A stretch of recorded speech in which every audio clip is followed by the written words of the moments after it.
is going on?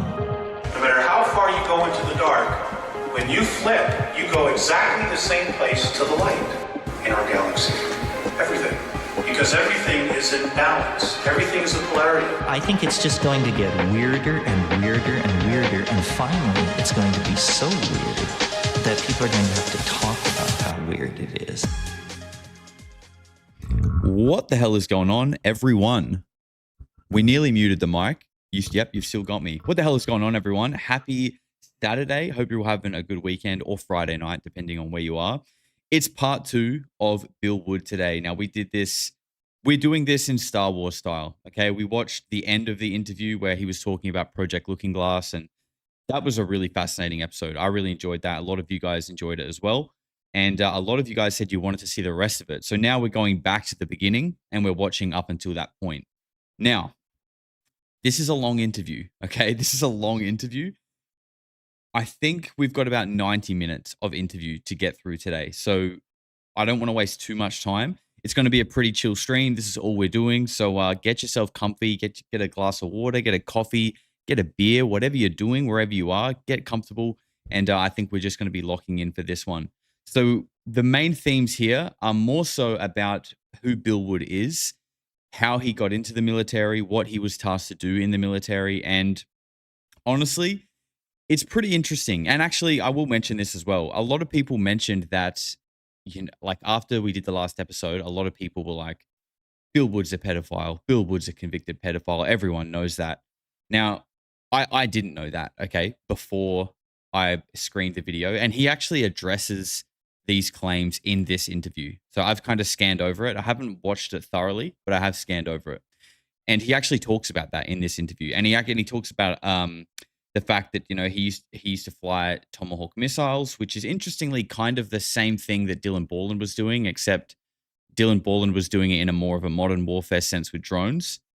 But it seems like what Bill Wood did was almost the same thing that Dylan Borland did, which was like directing unmanned explosives onto enemy targets, which is an interesting connection, right? That both of these guys are also talking about like similar themes when it comes to like human abilities, mind control, things like this. I found that interesting. But on the whole pedophile front, I'm not going to say too much on it because I'll let Bill Wood talk about it. But I think it's just also important to just mention that, like, even if he is or isn't, I don't think that doesn't mean like everything else that he's saying is automatically incorrect or a lie or anything like that, right? In fact, I think, if you've looked into this stuff for long enough, you realize that a lot of the time people who come out and say things that are significant and important and saying things that certain people don't want you to hear, there are ways that people find they either will completely fabricate something or they will find something pre-existing and blow it way out of proportion to ruin your credibility, such as David Grush. Okay, that's a classic modern example. So even if he is, which I don't necessarily know is the case, but we'll get to that. Even if he is, that doesn't mean what he's saying isn't true. So I think let's just keep that in mind and approach this with an open mind. So I don't want to waste too much more time. We'll get straight into it. Shig Lee gifted a membership though. Shig, you are a legend. Toxic Fart says, is this the hot tub stream? Not yet, sir. Not yet. We'll get there. We'll get there one day. One day. I'm not going to say when, but one day. And Rambro gifted membership as well. Rambro, my brother, lovely to see you here. And guys, as well, if you want to support the show and you want to get yourself some merch, oh no, it's on this side now. We've got all the designs up here. That'll be kind of on like a rotating carousel. Reality is a psyop. That's a classic. Big seller, that one. Shout out to Serp for the design. And you can also support the channel by buying me a coffee there as well. But let's get into the show. Here we go. So this is Bill Wood on Kerry Cassidy. And this is a long one, guys, so I'll try not to interrupt too much, and we'll stop off when we need to.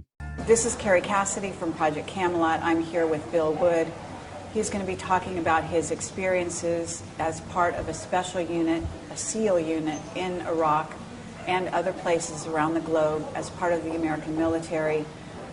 Some of this testimony may be considered to be in violation of his national security oath, but we are going to be trying to stay within the parameters of that. And he is going to, first of all, speak on the subject of a disclaimer in regard to a project that he is using this for on a personal level. Hi. I honestly thought it was frozen then. He was just still as a statue. I was about to ask you guys, is this frozen? I just want to disclose to everybody that I am writing a fictional book about this interview and the things that I discuss in this interview. And the reason for this interview is for purposes of marketing that book. And that book, of course, is fictional. Of course. Okay, great. This is all hypothetical, And of course. So at this point, we are going to start in the beginning, and I'd like you to talk about why you came and contacted me and what group or groups you, in a certain sense, represent, if you want to use it sort of loosely in that term. Okay. Basically, I don't really have any group that I represent. However, there are many, many people, both former and current military, that have a huge amount of concern over what the members of the military know to be what's really going on in the Middle East and places that we are occupying currently outside of this country. Those concerns have grown more and more throughout the years, and it's to the point where a lot of these current and former military members speak.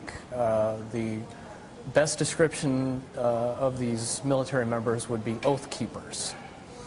And an oath keeper is somebody who basically focuses primarily on the oath that they took when they joined the service, and not so much what they're ordered to be to keep secret or to tell as secret, as opposed to what is in the best interest of the Constitution and the country. Okay. Let's say also that there's a purpose behind this that has to do with the NDA. The main purpose for this interview was the enactment of the National Defense Authorization Act.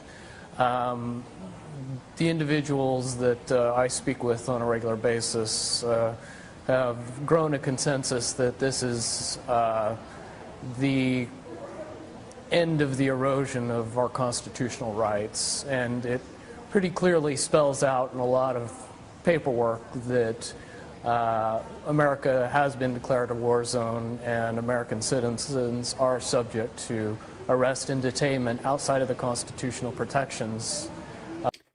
Yes, he is +6 in the right headphone. I'm having the same problem. It's just poor recording, poor audio.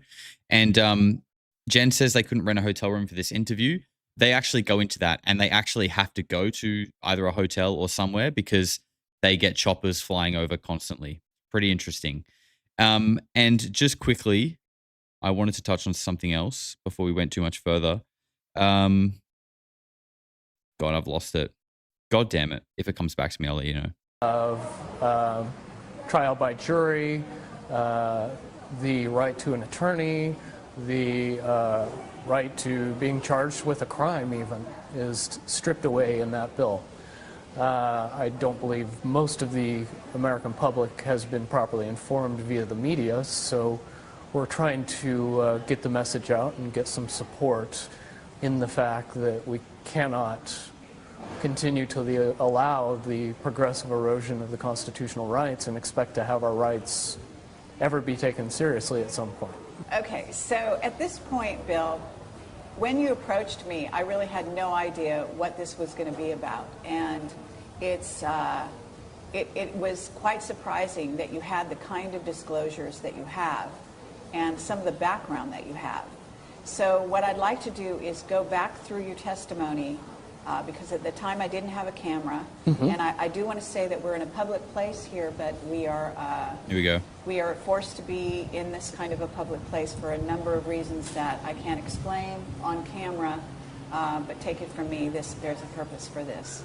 And at this moment, what I'd like you to do is start from the beginning, the way you did with me, and eventually I want to work our way to sort of some of the more what you might call top secret disclosures that happened later on. Some of the experiences you're going to be relating at this time may not be considered quite as risque or damaging or to the U.S. military as might otherwise have been perceived back in those days. Back in those days, you had a very special clearance, and so I would like you to talk as much about that clearance in setting up, setting the stage for the story as possible. Okay. So in June of '91, I joined the U.S. Navy, and I was less than a year into my Navy experience in training in Fire Controlman A School when I was approached to take part in a special team. At the time, I wasn't really told that much about it, other than it was secret. But from my background and my family involvement in the military, I was excited to take the opportunity.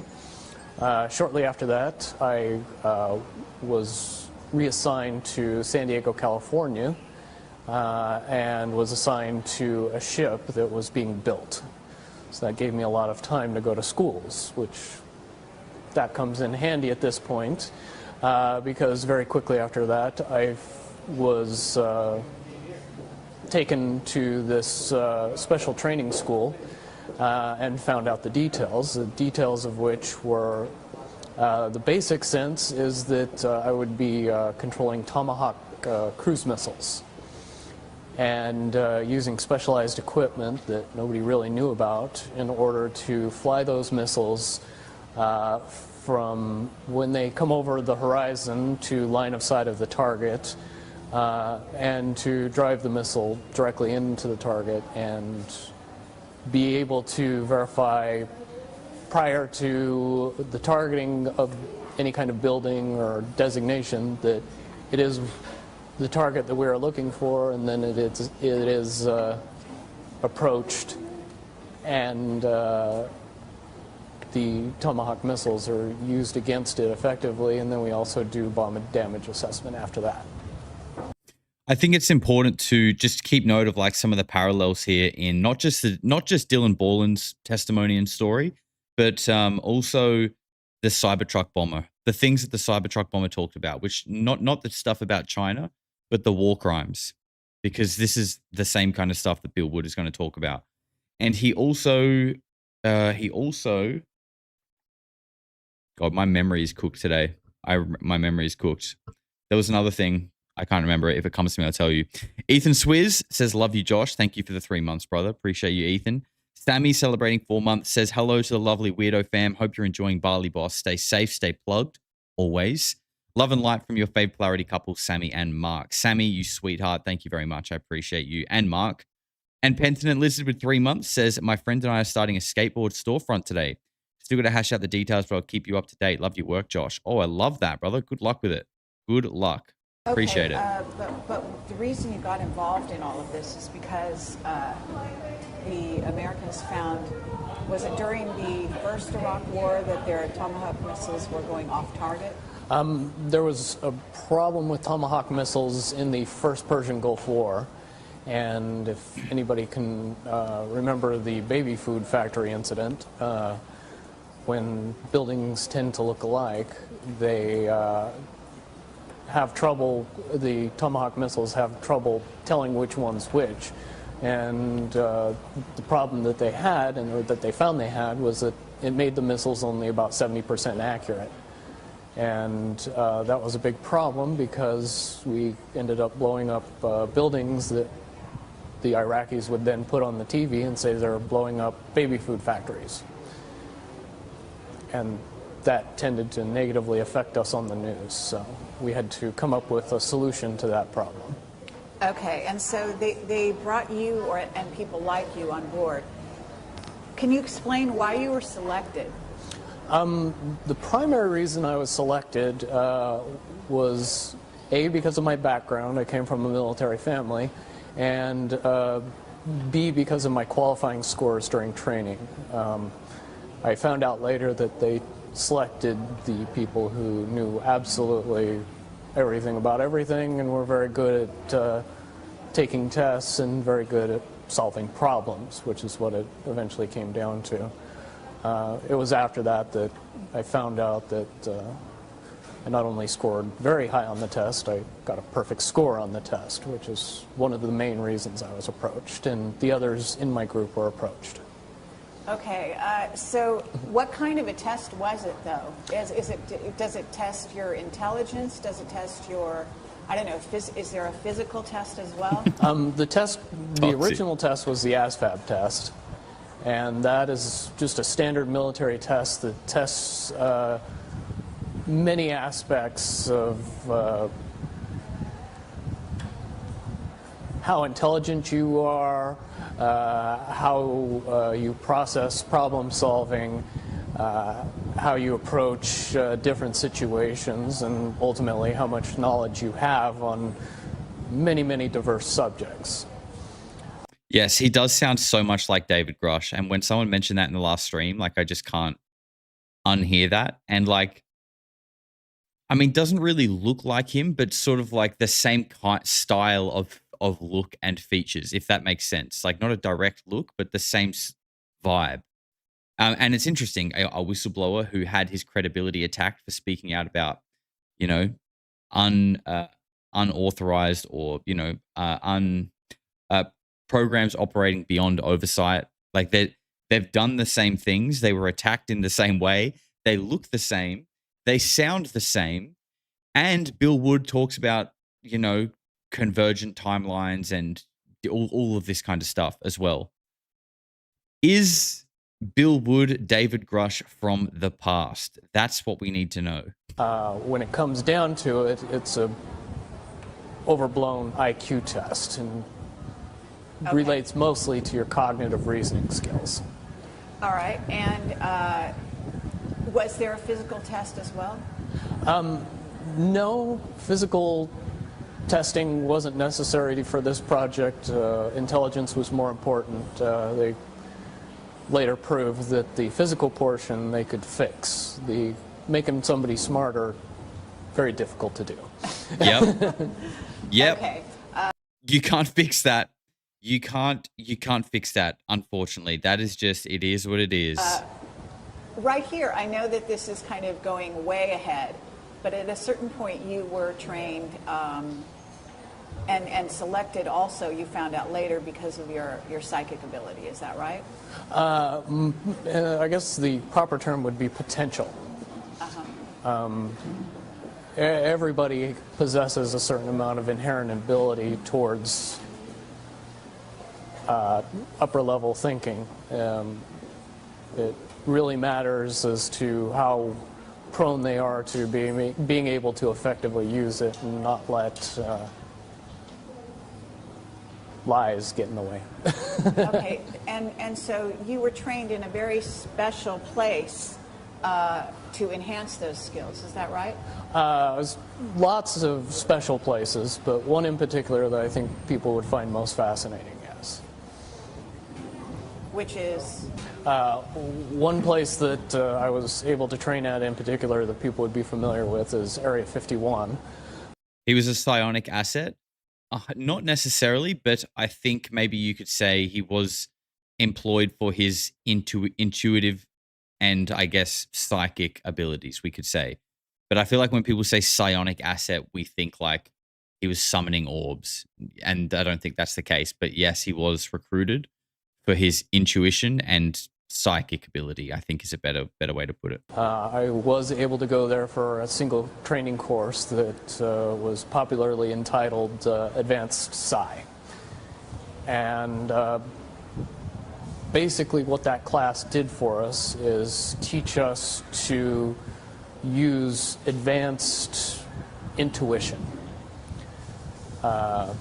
Basically bringing out your ability to know things ahead of time, predict things, delving into reading minds and predicting the future, if you want to use plain English to get into it. And would you say that you were trained as a remote viewer? Certainly that goes into the ballpark or the wider spectrum of what we are being trained to do. The wide spectrum is to trust and hone and use your intuition effectively enough that you could rely on it in tactical situations to give you more information than your five senses were giving you. This is like the same stuff that Jake Barber talks about as well, where he would say, like, in combat, he always kind of felt like a sense of security. He was calm. That's when he would like just be able to like tap in and just know how to kind of maneuver and get through the situation without panicking. And I think that's like just probably comes down to trusting intuition, I guess. Because once you start panicking in those situations, like you just lose the ability to like think critically and make good decisions. Okay. And you and the other people you work with were a group of 9 people, is that correct? We were a group of more than 9, but it was 9 people that operated. We had officers and senior enlisted that helped us and a support staff, but essentially it was 9 people that were trained to do the job. Yes.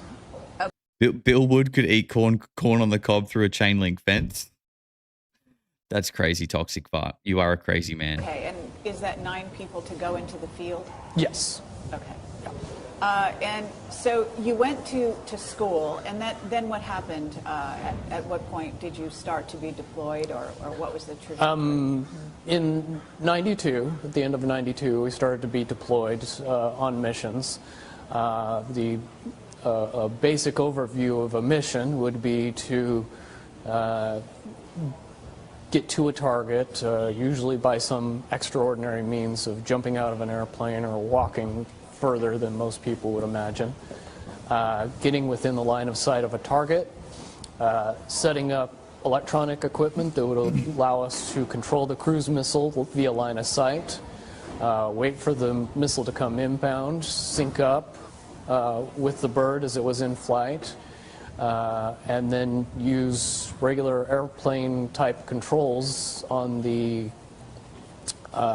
box or the targeter that, for what people know today, would be essentially flying a Tomahawk missile just like an operator would fly a regular drone aircraft nowadays.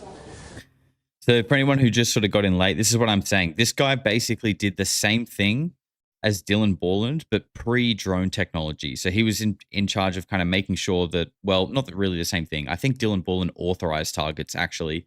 This guy actually flew them directly into the target. But that's wild. Like, the way that they used to do it, from what he's saying, is they would launch the missile, and then he would be making sure he has line of sight of this missile on the ground, tap into it, and then basically take control of it and pilot it and steer it into its target. That's honestly kind of wild. It's basically drone warfare pre-drone era. Because this is in like the 90s, by the way. In my description, I would say the Tomahawk missiles were the first generation of drone aircraft. There you go.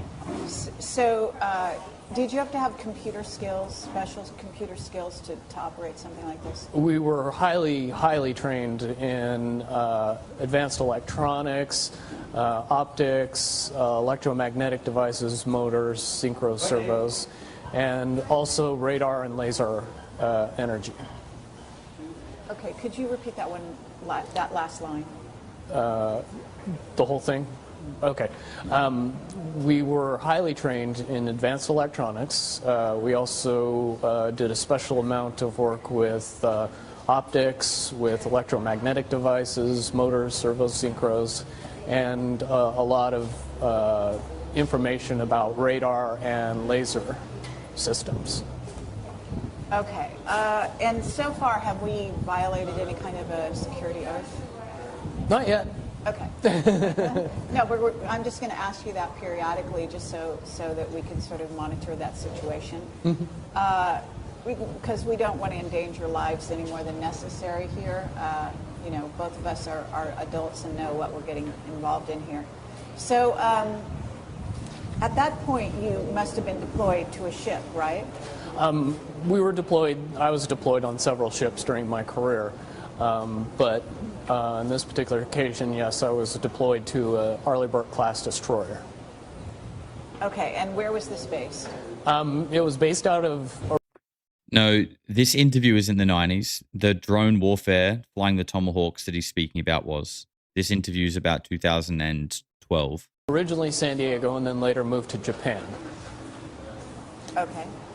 And so from this point, you were, can you describe the team you worked with briefly, and then how you were sent out on missions, and where specifically the problems began? Originally, we were deployed to missions throughout the Middle East in various countries. The one that mainly I spent time in was Iraq, and that area of the Middle East. To most people's understanding, I think everybody thinks that the Gulf War ended shortly after it began in 1991. However, I do have personal experiences that would say that the level of occupation and level of violence that the American military perpetrated between 1992 and 2000 would be surprising to most people, I believe. Right. So at this point, you were deployed with a team on these missions, is that right? Right. Basically, the designation that we had was SEAL Team 9. Now, if you do all of your research, you find out SEAL Team 9 doesn't exist. That's okay. Until recently, SEAL Team 6 also had the same level of security and also didn't exist until shortly after we killed bin Laden. And then a couple of months after that, a helicopter was blown up, and then SEAL Team 6 really didn't exist. Okay, and they didn't actually kill bin Laden on that foray, so to speak, either. Based on the information... Something's just off about this dude. Honestly, for me, I think people who are saying that maybe haven't spoke to like many autistic people. This guy to me comes off as like neurodivergent, extremely. And as Jen said earlier in the chat, real recognizes real. Okay. And generally those kind of people don't lie, or well, they're not very good at lying. And this guy is relaying information pretty clearly, without really stuttering, without having to and and think. To me, I think he's relaying this information pretty damn clearly, if I'm being honest, and definitely neurospicy, 100%. And this is just me personally. You guys can make up your own mind, but that to me makes I trust him more. I trust him more because as someone who's a little neurospicy themselves, I find it so difficult to lie. Like I'm so bad at it. And when I do, I can't help but flare my nose like this. See that? I literally can't stop doing that when I'm trying to tell a lie. It's ridiculous. That I had during the time that I was in the military, I do not believe Osama bin Laden was alive in 2011 when he was reported killed. Okay. So you were deployed on missions, and you were a group of 3, is that right? Yes, we were actually 3 groups of 3. We went out in 3-man teams. Basically, we were all trained to do each other's jobs, but we tended to do our individual jobs mostly. We had a team leader who was a first-class petty officer. We also had another member of our team who tended to concentrate mostly on weapons and protecting everybody while I was doing my job mostly. And then I ended up running the equipment most often and flying the Tomahawk missiles and the air surveillance drones that we would use to also cover our butts when we were moving around. Okay, so you were targeting the missile, in other words? Yes. Okay.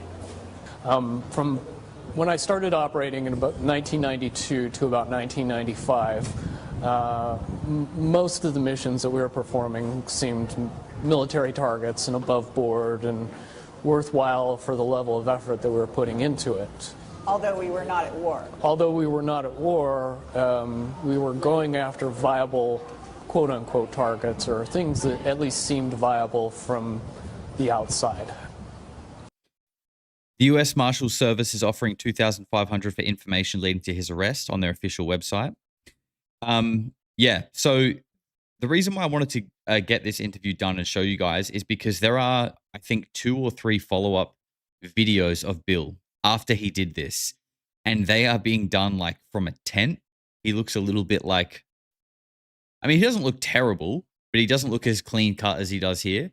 And I haven't actually watched them yet, but I know that from this interview, and you guys will see that they have to leave this hotel soon or wherever they are because they keep getting choppers flying over their head. After this interview, he basically had to go on the run.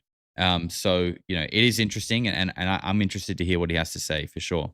Okay, but they were so in a sense, I mean, if we're not at war, for us to be sending a Tomahawk missile to bomb even a military installation in another country is technically an act of war, is it not? It's very much an act of war and completely violates UN rules and regulations. Yes. Okay, and so you were doing this on a regular basis? Yes. As part of a top secret group? Correct. Okay. Are you able to describe what kind of clearance you had? The level of clearance that I had, or the designation for my top secret level clearance would be Indigo. And Indigo was a level of clearance that anybody that worked with Tomahawk missiles got that was related to SEAL Team 9. Okay. So we're having a helicopter flyover quite low at this moment. Not sure why, but it's an interesting dynamic. So we're just going to wait just a brief minute here and see if we can hear it disappear.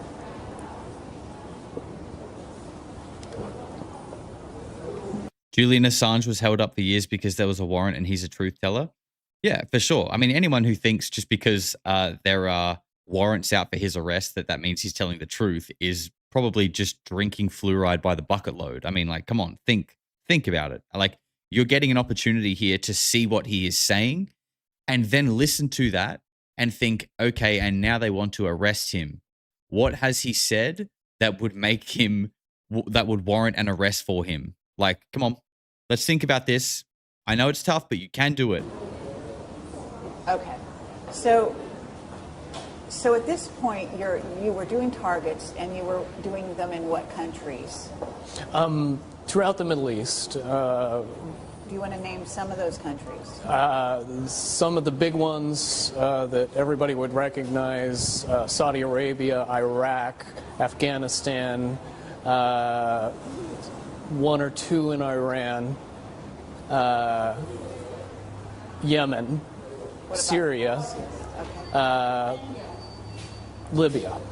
Those are the ones that people would be most appreciate knowing about. Would this be termed asymmetrical warfare? Very much so. Based on the fact that the level of industrial revolution complex material that we were using against these countries, they had nothing that could counteract it or prevent it. Okay. So yeah, for anyone who came in late and is talking about the child-related offenses, I did say he's going to get to that. So yeah, like, we're not avoiding that. He's literally going to address it soon. Just patience, deep breath. We're going to get there. We've got plenty of time. let's describe the missile itself, its range and its capability. And then the idea that I think you said that ultimately you were targeting 2. Is that right? Correct. Tomahawk missiles are, yeah, you like that? Okay, we're having more helicopter flyovers here. Not sure what, we're in actually a shopping center in Malibu. I'm not sure why we would be having some flyovers here. Popular. I mean, there's plenty of helicopter activity in the Malibu area, but it's usually along the coast, just FYI. Okay, so moving right along, the capability of the missile itself. How Tomahawk missiles work, they're normally sea-based launch missiles the primary launch platform was either a Los Angeles-class fast attack submarine or an Arleigh Burke-class destroyer. There's certainly other ships in the Navy's arsenal that can launch those missiles, but that wasn't their primary purpose. Once a missile was launched from a ship, it would go along pre-programmed waypoints until it got close to the target, and then it would use a combination of radar, lasers, and terrain mapping to snake its way through the land masses until it got within the line of sight of a target.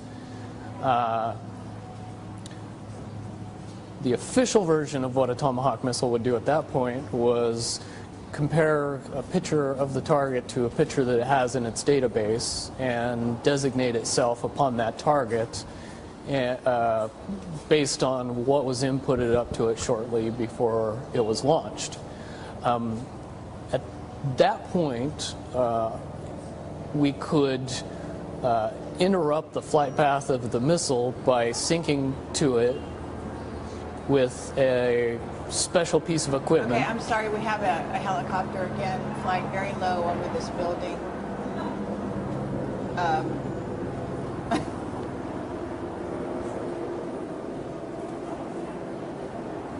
I mean, if this continues, we'll probably have to move on to some other location. That's fine.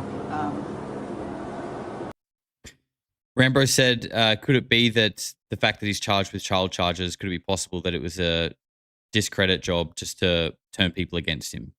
Like, yeah, yes, obviously. And I'm not saying that is the case, but like, if people aren't hearing the fact that there are charges against him and not thinking that as a possibility, my sweet brother in Christ, you need to wake the fuck up. I mean, please, my sweet brother in Christ, you need to wake the fuck up quickly. Because if you aren't considering that the people, like all these people who come out, someone mentioned Max Spears, he's a drug addict. David Grush, he's got PTSD, he's lost his mind. Literally everyone who speaks out about the government is a crazy person according to the government. Because the government would never do anything wrong. They would never lie to you. They would never do anything that was not in your best interest. The government loves you. Now go and eat your processed food and brush your teeth with fluoride, you piece of shit. Do you know what I'm saying? That's the government who loves you. Dude, come on. They love you. They would never do anything wrong. Everyone else is the crazy person. Everyone else is the bad guy. I can't for the life of me imagine why it keeps going over and over. No. Okay. Okay. Just back up a tiny bit. Okay. Once the... So you say that there was an official version of the targeting, right? And sorry, just to clarify, I'm sure there are some people out there who do have, you know, things that are not good in their past that are legit.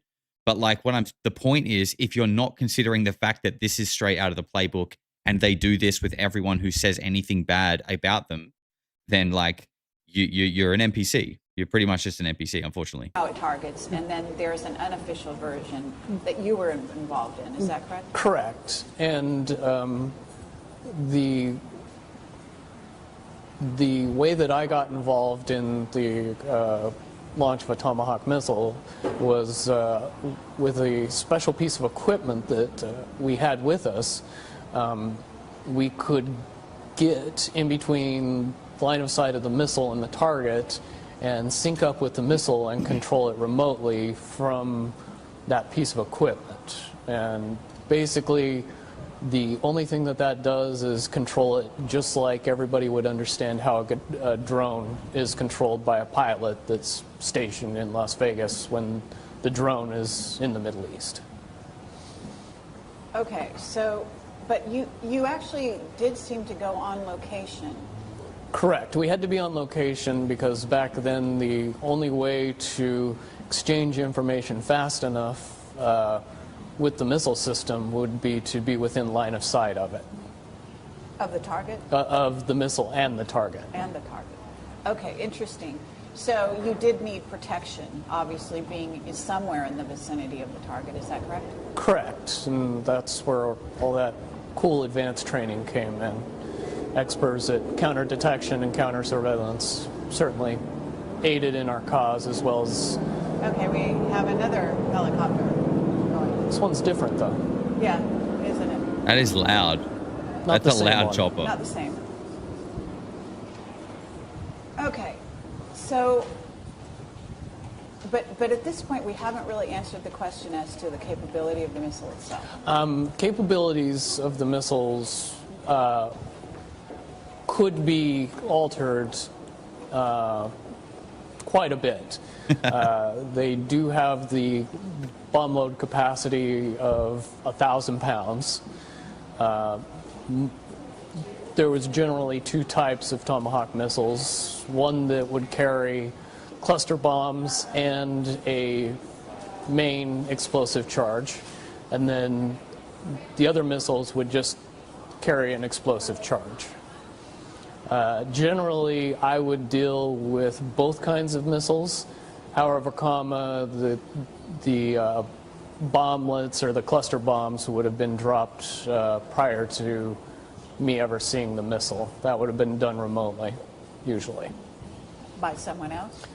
By the missile itself on a pre-programmed path. Cluster bombs usually are anti-personnel or small, soft targets. When we were designating targets, we were usually going after buildings. Okay, interesting. So you also talked about the cost of each missile. That was one of the things that we always questioned. They were amazingly expensive, $1.2 million each, and Okay. let's just say that the one unclassified thing that I can talk about Tomahawk missiles is to encourage everybody to get online and figure out how many were used between 1992 and 2000 and see if those numbers ring true with the fact that we weren't at war. Okay. What the hell were we using missiles for when we weren't even at war? That's an interesting question. And $1.2 million per, and they just the thought of that, like the way they just 1.2 mil, 1.2 mil. Thanks, taxpayers. 1.2 mil. Like, goddamn. Michael Frost says, I agree with you, Josh, for what it's worth. Very genuine. I love your work. Michael, brother, thank you very much. Appreciate you. Thank you for being here. Very good point. Well, let me ask you that question. Do you have any idea of the numbers? Hundreds, probably pushing into the thousands. Okay, but you were sent out on missions, didn't you say every month? So once a month you would be doing what is in essence a bombing mission? On average, and that I'm just one of 3 teams as well. So would you say that all 3 teams were sent out at least once a month? Though we were highly compartmentalized and I wouldn't know, I can reasonably assume that we all did just as many missions, yes. Okay. Is this the sound of a helicopter still? Mm-hmm. Interesting. It's like hovering. Yes. Just right there. I love the Aussie saying we. Five Eyes is just USA. When I say we, like when I think of war, I don't even think of like Australia, America, Five Eyes. I think of like who's at war? Well, it's like it's you've got the Western world, Russia, China, and Iran. Like that, you know, if we're picking teams, you could almost split them into 2 teams. So when I say we, that's what I mean by we. And at the end of the day, as I've said many times, Australia, we just bend over and spread our cheeks and do whatever Big Daddy America tells us to. Okay. Do you feel threatened at all by that? No, but it only has to do with what I've been through, and not that I don't think your concerns are unreasonable. Oh, okay. Okay, interesting. Yeah. Well, I guess we're going to wait and see what happens here. We may actually have to move on. So at this juncture, What we haven't talked about, again, is the amount of damage that could be done by one missile. And then explain the notion that you used two after a while, and when you started using two. The most important thing to know about Tomahawk missiles was the material that they used for their explosive. It was called Destex, and the easiest way to explain Destex is C4 that you need a lot less to cause the same amount of explosion. So 500 pounds of Destex would be the equivalent of 2,000 pounds of C4 Okay. in explosive. And because I don't potential. know anything about this, can you give me a radius? So if you targeted the building, what radius of damage would happen? The shock wave would destroy everything. What is Five Eyes? Is it like Five Guys? Yeah, it's like Five Guys, but instead it's like they sell propaganda, fluoride, missiles, satanic ritual abuse, and just processed food. Thing between Similar. 50 and 100 Similar. yards of the building. Okay. Loss of life would be almost complete at 100 yards. Oh, almost complete at what? 100 yards. Anybody within the 100 yards epicenter. of the bomb would, the overpressure is. Okay. And what about further away than that? Beyond that is the potential for dying from anything from weak blood vessels in your brain to debris. And that would spread over a much greater distance depending on the target. Okay. And these installations or buildings that you were bombing, even though we were not at war, that were in the Middle East, you had intelligence that gave you background on why that target was selected. Is that correct? Correct. We always were given information about the target and what it was supposed to be, and how we were supposed to be doing the mission. Later on, after we'd been doing it for several years, we tended to question that information based on the fact that we found that more often than not, the information was either kind of wrong all the way up to completely wrong. Okay. So I just want to make sure that we cover this sort of preliminary until you go to the blow-by-blow of what went on. And we are still having helicopters in the vicinity, in the background. What do you think?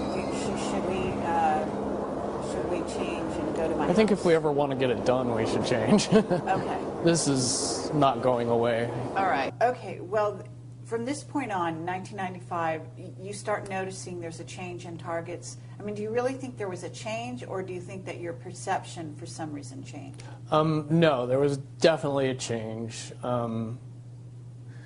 When you couple the seemingly insignificant aspects of the targets and evolve that with the amount of overkill that we were using when we would use these small buildings as targets, it would be what I would term as a massive amount of overkill. And it was when that started happening that we began to ask questions about, is the intelligence correct? Are we getting the right information? Why are we going after these tiny targets with massive amounts of ordnance? Okay, and in many cases, it sounds like you didn't work in cities, as I think we talked about. You seem to be on the fringes in the country, and what you're talking about are really small villages. Really. Small villages, out-of-the-way places. In that part of the world, that's how most of the rural population lives. Large cities tend to be, relatively obscure in any part of the country except for maybe the capital. Okay. So at this point, it's 1995. What happens to, is there any incident that specifically happens? It progresses up to April of '97 when we were out on a mission, and like I was telling you about the dual Tomahawk missiles, normally it wasn't a big deal. They would come in right behind each other. It would be boom, boom, and there wouldn't be many issues. But in April of '97, I had an incident where the second missile came in 5 minutes late. And I was faced with the prospect of hundreds of people pouring through the debris of the first Tomahawk missile, being right on top of where the second Tomahawk missile was going to be designated. It would have killed hundreds of innocent rescue workers if I redesignated that target 5 minutes later. I had an aspect of conscience that made it so I chose not to detonate the second missile on top of those rescue workers, and that was against standing orders and got me in a lot of trouble. Okay. Wow. So they blew some shit up in a village, and then they could see local people came scrambling in to try and like save people out of the wreckage. And they had fired another missile that was meant to go straight over where all the rescue people are. And he decided not to do it. How do you guys feel about that? What do you think about that? Mr. Walken with $10 says the ASVAB is not what this man described. It is a general aptitude test. It absolutely has nothing to do with IQ. More like a dummies version of the SATs. Thank you very much, Mr. Walken. He's not having it. He's not having a bar of it. Appreciate it. Paranormal Experience, you little freak. Thank you for becoming a member. And Awake Kiwi. Now you are a freak from just over the ditch. Thank you very much. Welcome aboard. Okay. So, but can you describe it in a little more, fill in the blanks, for the people that are listening, because this was a village in northern Iraq, was it not? Correct. And then also describe, maybe a little bit more blow by blow that incident and what you did with the missile. When the first detonation went off, it took out a small two-story building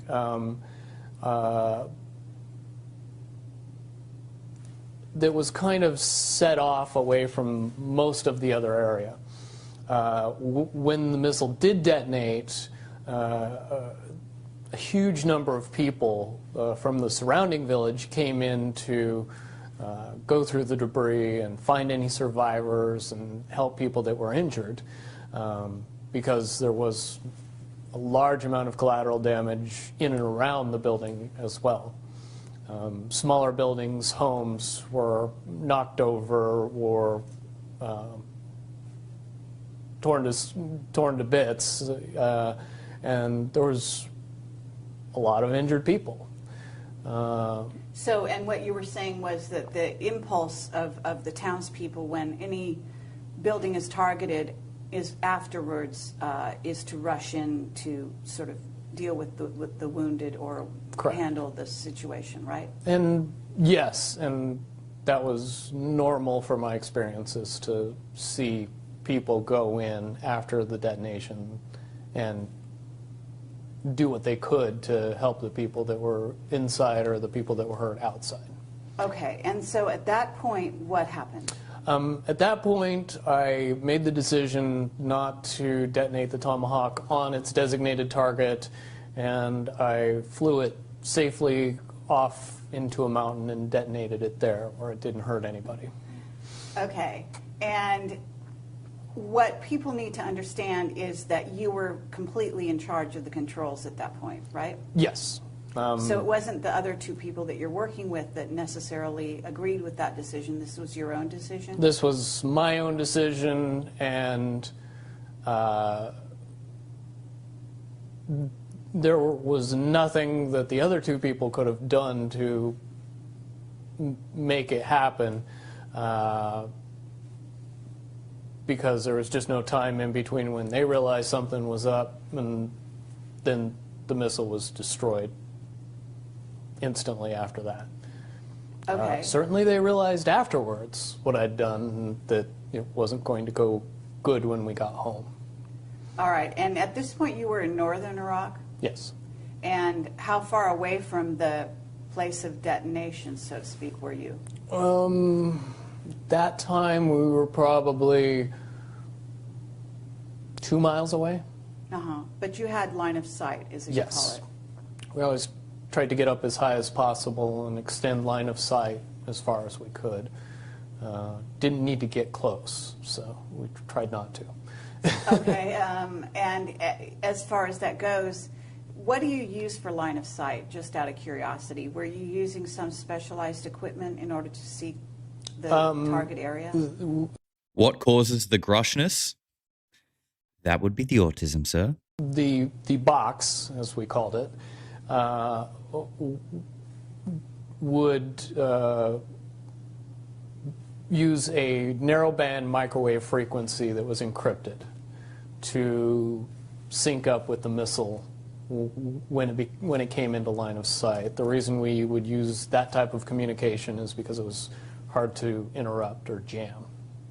Okay, but so your visual was good. Is that what you're saying? Well, we would have visual of the target, but I would also have visual of the target via the camera in the Tomahawk. So I see. I could So you fly were it via the actually- camera. Oh, really? So Yeah. you actually were riding, in a sense, riding along with the missile when it went to its target? No. Wow. The fact that there's cameras in Tomahawk missiles was ultra top secret. And then I happened to notice when we were launching Tomahawks on Libya just last year that they showed the camera picture from the Tomahawk, and I just wondered if most people knew how many things they saw on TV that 10 years ago were ultra top secret. Yeah, well, no, I think that that's important for people to realize, is that what's happening right now is that we have an asymmetrical war being conducted just as it was back then.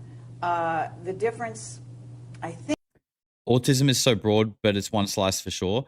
Yeah, no, I totally agree. I personally think like the labels autism, ADHD, whatever, I think they are just our like pretty primitive label for something that we don't really get or understand, to be honest. That's just like what we've decided to call it, so we have like a reference point for what we're speaking about. But it's so nuanced, so nuanced. Like when I've talked about my ADHD, people are like, oh, you just can't sit still, or like, you just can't stop talking. Like, no, actually, I'm the opposite. Like I can sit still quite fine, and I'm actually quite reserved usually in big groups. Like I have no issues with that. For me, it's my mind. Like my mind thinks literally about multiple things at once, and I can't stop that. Like that's what makes things difficult for me. Is like I can't stay on one thing. But that's ADHD, and so is the kid who is bouncing off the walls and can't sit still and can't shut up. Apparently, we have the same condition. I don't think so. I think is that some of these incidents do get reported in the news. We do hear about the U.S., for example, attacking in areas of Pakistan, areas of Syria, from what I understand, periodically, right? Yes, and a lot of that information doesn't come from journalists or news reporters. It comes from assets that I would say are doing what they can to fight for the country, even though they work for the military. Okay, okay. To trying to get the word out as to what our government is actually up to. I believe the proper term is whistleblowers. Okay. Hee-rah, or as they say, whatever. So what happened? Okay, so this happened, and then what happened when you returned? Or what was the trajectory? Nothing per se happened when I returned, but a month after that incident, I found myself facing general court-martial for unrelated charges.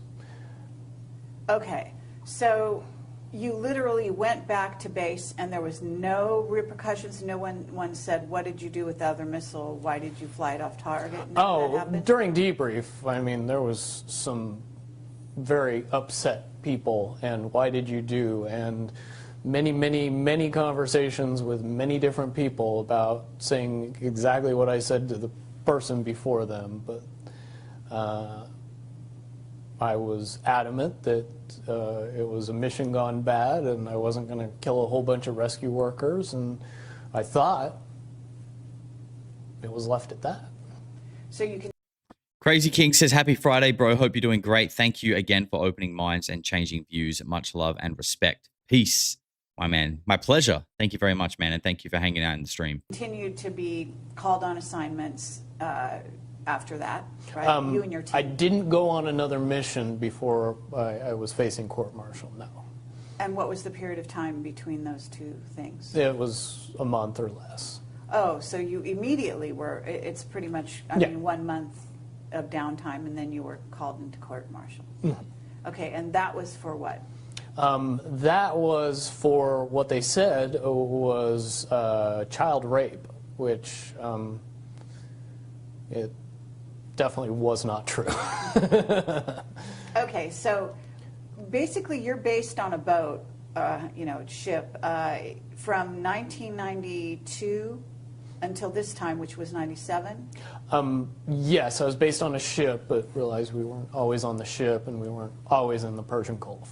Okay, so was this on leave, an incident that happened when you were on leave? This was an incident that happened 2 years earlier when we were back in home port in San Diego. Okay, and just to summarize that quickly, the situation was what? The situation, what actually happened was I found myself in a situation where I was having consensual sex with a 16-year-old girl when I was 25 years old. Not what they characterized it in my court-martial as. Okay, so she was 16, but you thought, but even that was underage, or I don't even know what the laws are. Well, the laws in California at the time were that 16 and 17-year-olds could consent. That law has since changed. Now it's a misdemeanor for 16 and 17-year-olds to have sex with people over the age of 18, which is why I didn't get charged in the civilian community. I was charged via court-martial. Okay. So they went back 2 years prior and charged you, and did you know why? Like, I mean, you basically put two and two together and figured that they were targeting you somehow. Can you describe what the rationale is on the part of the military and how you explained how they kind of have something on each person? Well, the rationale is obvious. If the military has something that they can use against you, which in my particular case was obvious, they can not only use the situation, but blow it completely out of proportion.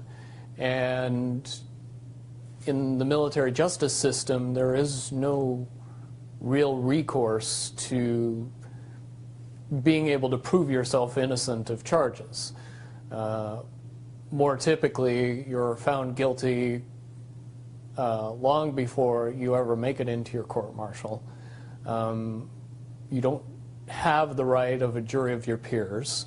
Your jury consists of military personnel that are senior to you in rank and that have an overwhelming desire to protect their career over what they decide in your court-martial.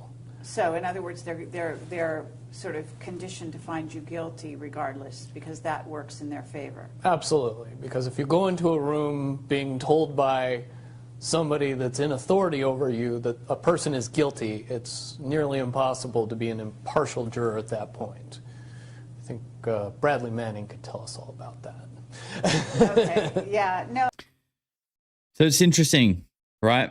I mean, he had sex with someone when he was 25 years old and they were 16. So that is a 9-year age gap. Now, I mean, when you say a 9-year age gap, doesn't sound like that much, really, especially, but it's where the gap is, right? As I said earlier, I think we need to be aware of the fact that when people are coming out and saying things that they shouldn't be, things like that are such an easy target to try and pin someone down on. Now, these situations are obviously so nuanced. We don't know the details. We don't know how it happened, what happened, who she is, what the scenario was like. Because what I will say is, I personally know multiple people who were together at that age and have a very similar age gap. In fact, some even a little bit bigger, and were together at that age and are still married today. Okay. So, like it's extremely nuanced and we don't know. So I'm not really going to comment more on it either way. But I just want people to be aware of the fact that I don't necessarily think that makes him like some creepy rock spider pedophile immediately. And I also don't think it means everything else he's saying is false. That's fucked up, Josh. Don't sugarcoat it. I'm not sugarcoating it, mate. I'm giving you a balanced take on things, and I'm making sure that people are aware of the fact that just because someone has a relationship with someone younger than them doesn't mean that everything else that they're saying is a lie. Because that's what we're looking at here. We want to know what this guy's talking about in relation to his time in the military. Did he maybe do some questionable things in his past? Potentially, right? Potentially. And I'm sure a lot of other people have done things in their past that they regret. Maybe not as bad as that, maybe worse, right? Does that mean everything that that person now says for the rest of their life is a lie? No. Okay? Bad people can tell the truth and good people can tell lies. I'm not condoning what he's done. I'm just trying to make people not have a knee-jerk reaction, because that is exactly, if he's telling the truth, that's exactly what they want you to do, is to hear this and then just start going, pedophile, pedophile, and then just ignore everything else that he's saying. That's literally what they want you to do. So just, again, take a deep breath, okay? Get the file out, scrub a little bit of that fluoride off the pineal gland, and just relax, okay? Just relax. Yvonne, thank you very much for the $20. I appreciate you. And Adam Dev Media, you function as a reasonable filter over the crazy. Thank you very much, Adam. I appreciate you, brother. Let's keep going. Oh, that's pertinent, actually. Okay, so at this point, you've actually gone against orders. They decided they want to pull you back into rank, or whatever you call that, rank and file. So Yeah. what did happen then?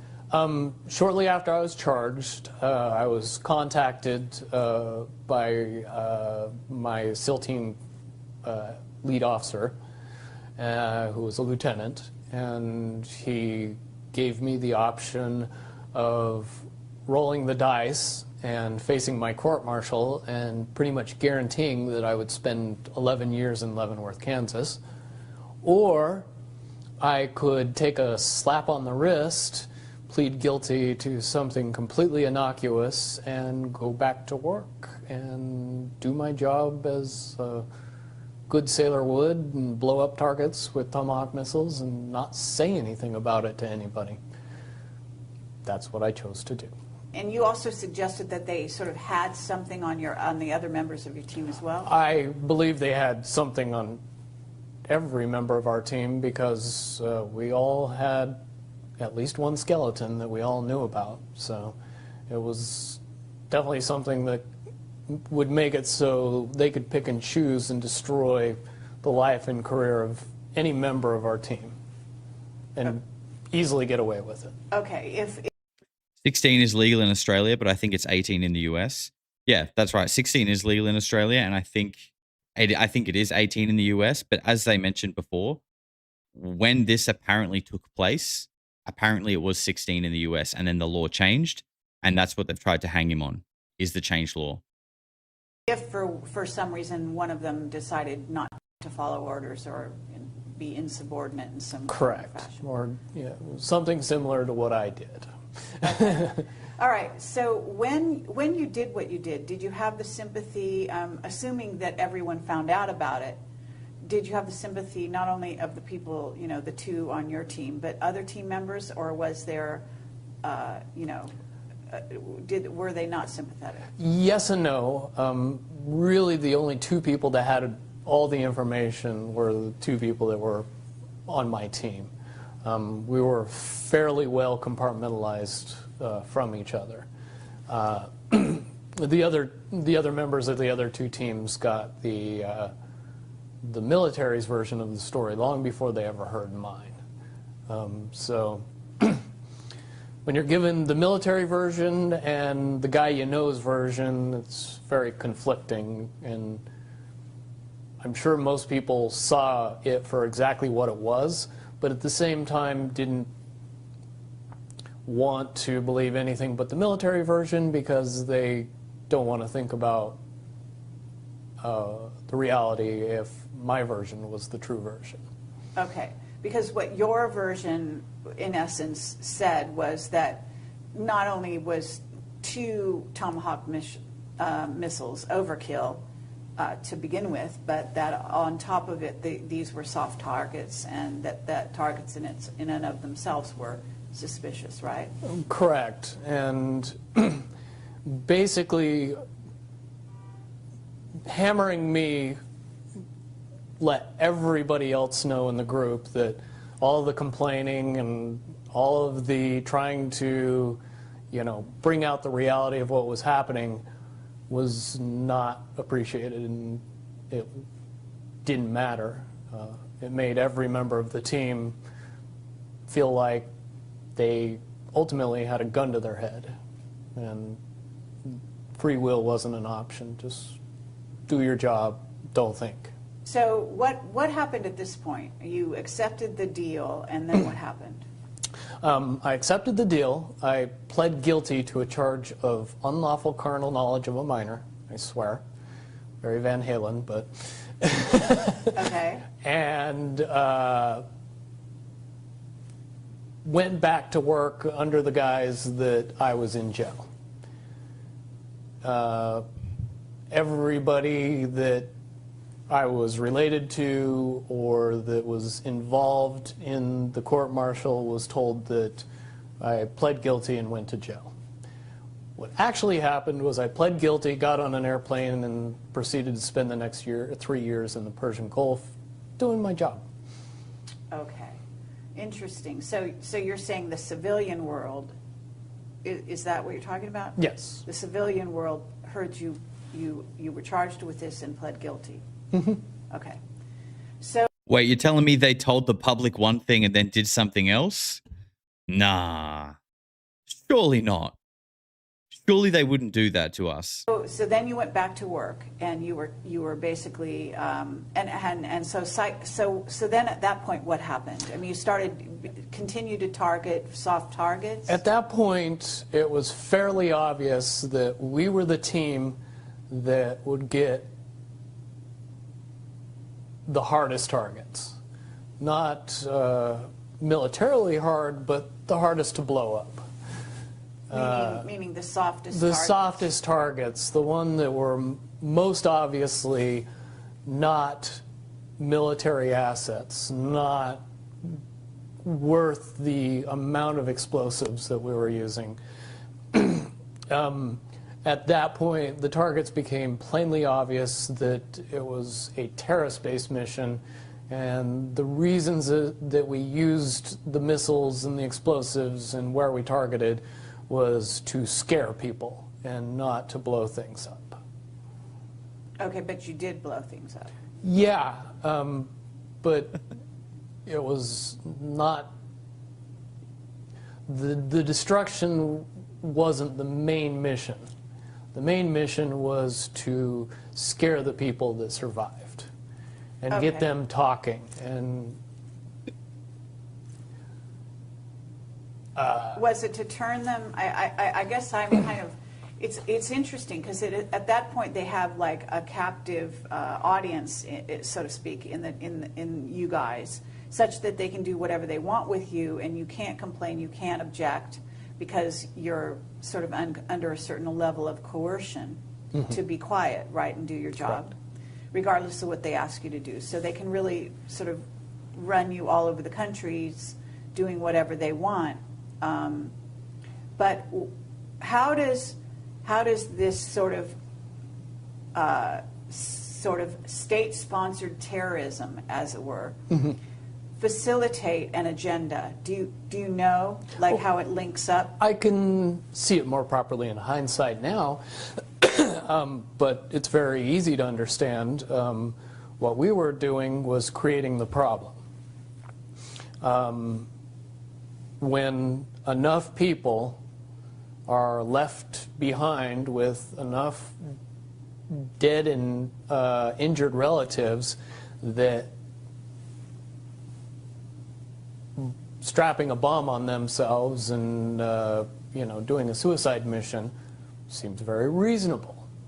After you've been After after your mother, your father, your wife, your sisters, your brothers, your sons, your daughters are killed in a Tomahawk missile attack. which they knew would be an American attack, right? They knew better than anybody that they were American missile attacks. Okay. Most Iraqis were well aware of Tomahawk missiles, what they did, how they did it, and more importantly, how many people they killed. Okay. It was a big deal to them. They didn't like that terrorism. So in a sense, it was homegrown terrorism being bred out of these incidents. That Correct. The U.S. was actually creating the problem, as you rightly said. Correct. That also coupled with our occupation of bases in Saudi Arabia. Plenty of people in Saudi Arabia were very, very unhappy about us being there long after the first Gulf War. This is 1997.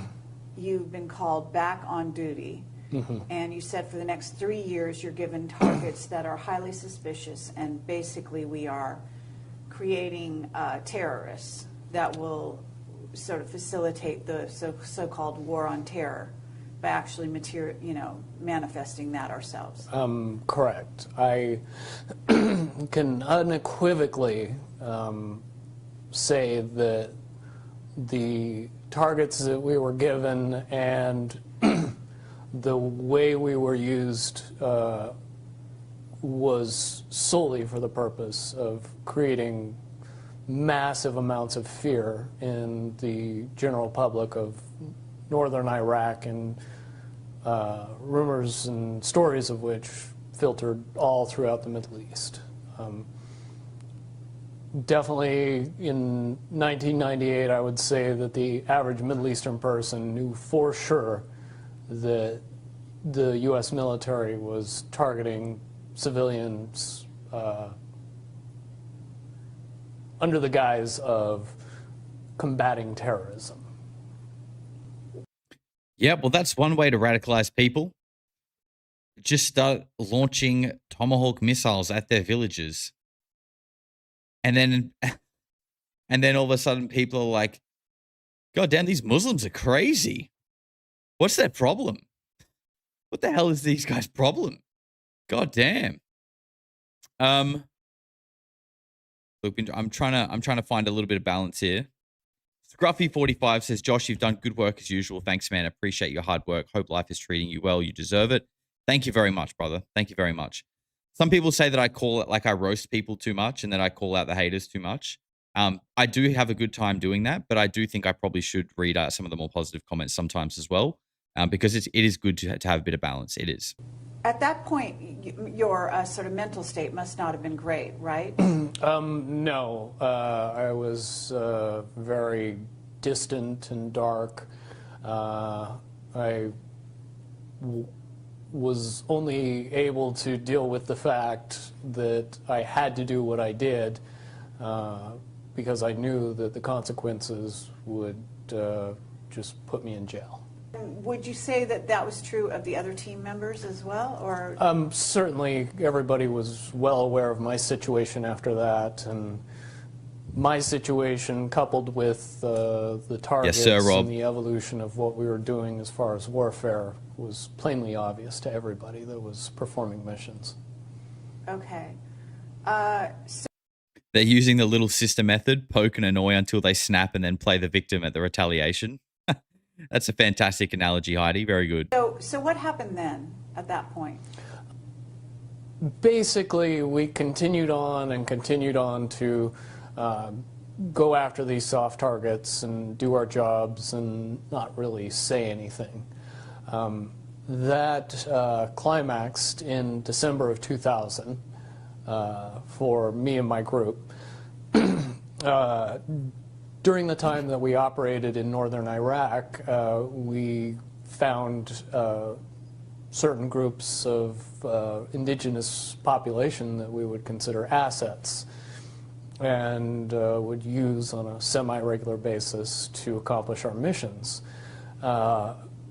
In turn, we would help the indigenous people of the villages with food, water, ammunition, protection, intelligence,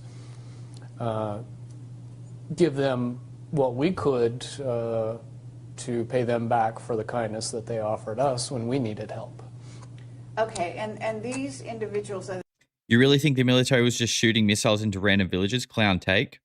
Okay, Christopher 1367's just cleared it up for us. Thanks, Chris. I guess it's all a lie because Christopher 1367 on YouTube said it. Thanks, mate. Next time we need to know anything, I'll send you an email and you can clarify it for us. Thanks, champion. Or the villages where you were finding shelter, so to speak, were they among Kurds or among Shiites? Kurds and Shiites.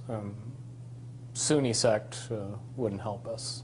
All right. But the Shiites and the Kurds, they were more than happy to try and do something positive for their country, to try and help the U.S. military. So eventually the dictatorship that existed in the country would eventually fall and they would have democracy and freedom.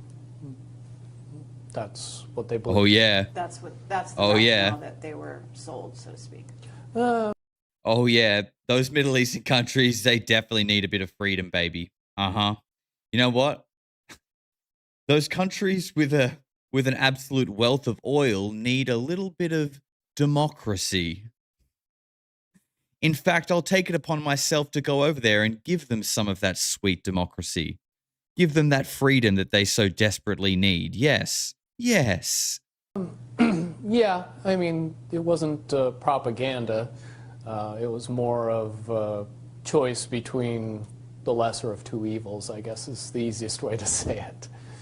So, okay, so this went on until 2000, and then what happened? In December of 2000, we came back to a village that we were using as an asset. And on the mission before this one, we had gotten intelligence from the village elder that described an imminent attack on U.S. soil that involved pilots. Did not understand what the information meant, but we took it back to base and reported it, and didn't think much of it. Later, very soon after that, we went on another mission, came back to the village, and discovered that the village was destroyed in a Tomahawk missile attack. At that point, we were... And again, like I said at the start of the show, let's not forget what the Matthew Livelsberger, Cybertruck bomber, said in his manifesto. Spoke about this exact kind of thing happening, not at the same time, but in Afghanistan in 2019 and around those years. The same kind of war crimes, killing civilians. He spoke about the exact same thing. Psychologically broken as to how we were being used and the obviousness of that village being destroyed. There was no military significance whatsoever. In destroying the village, there was probably 35 people, and no permanent structures other than 3. And Initially, and so before it was destroyed, these Right. people lived very simple lives. They were very nomadic and detached, and there would be no reason whatsoever to bomb that particular target unless the information that we obtained was significant. But you didn't bomb them. No, it was another one. It was another team that knew of the village, but when they destroyed the village, they didn't know who they were bombing. They were told lies. Okay, so and this is, in theory, one of the teams of the 9? It was one of the other teams in SEAL Team 9, and I know which team it was.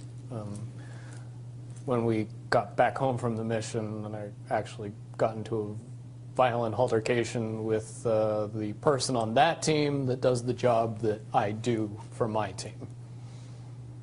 And it sent shockwaves through the 9s.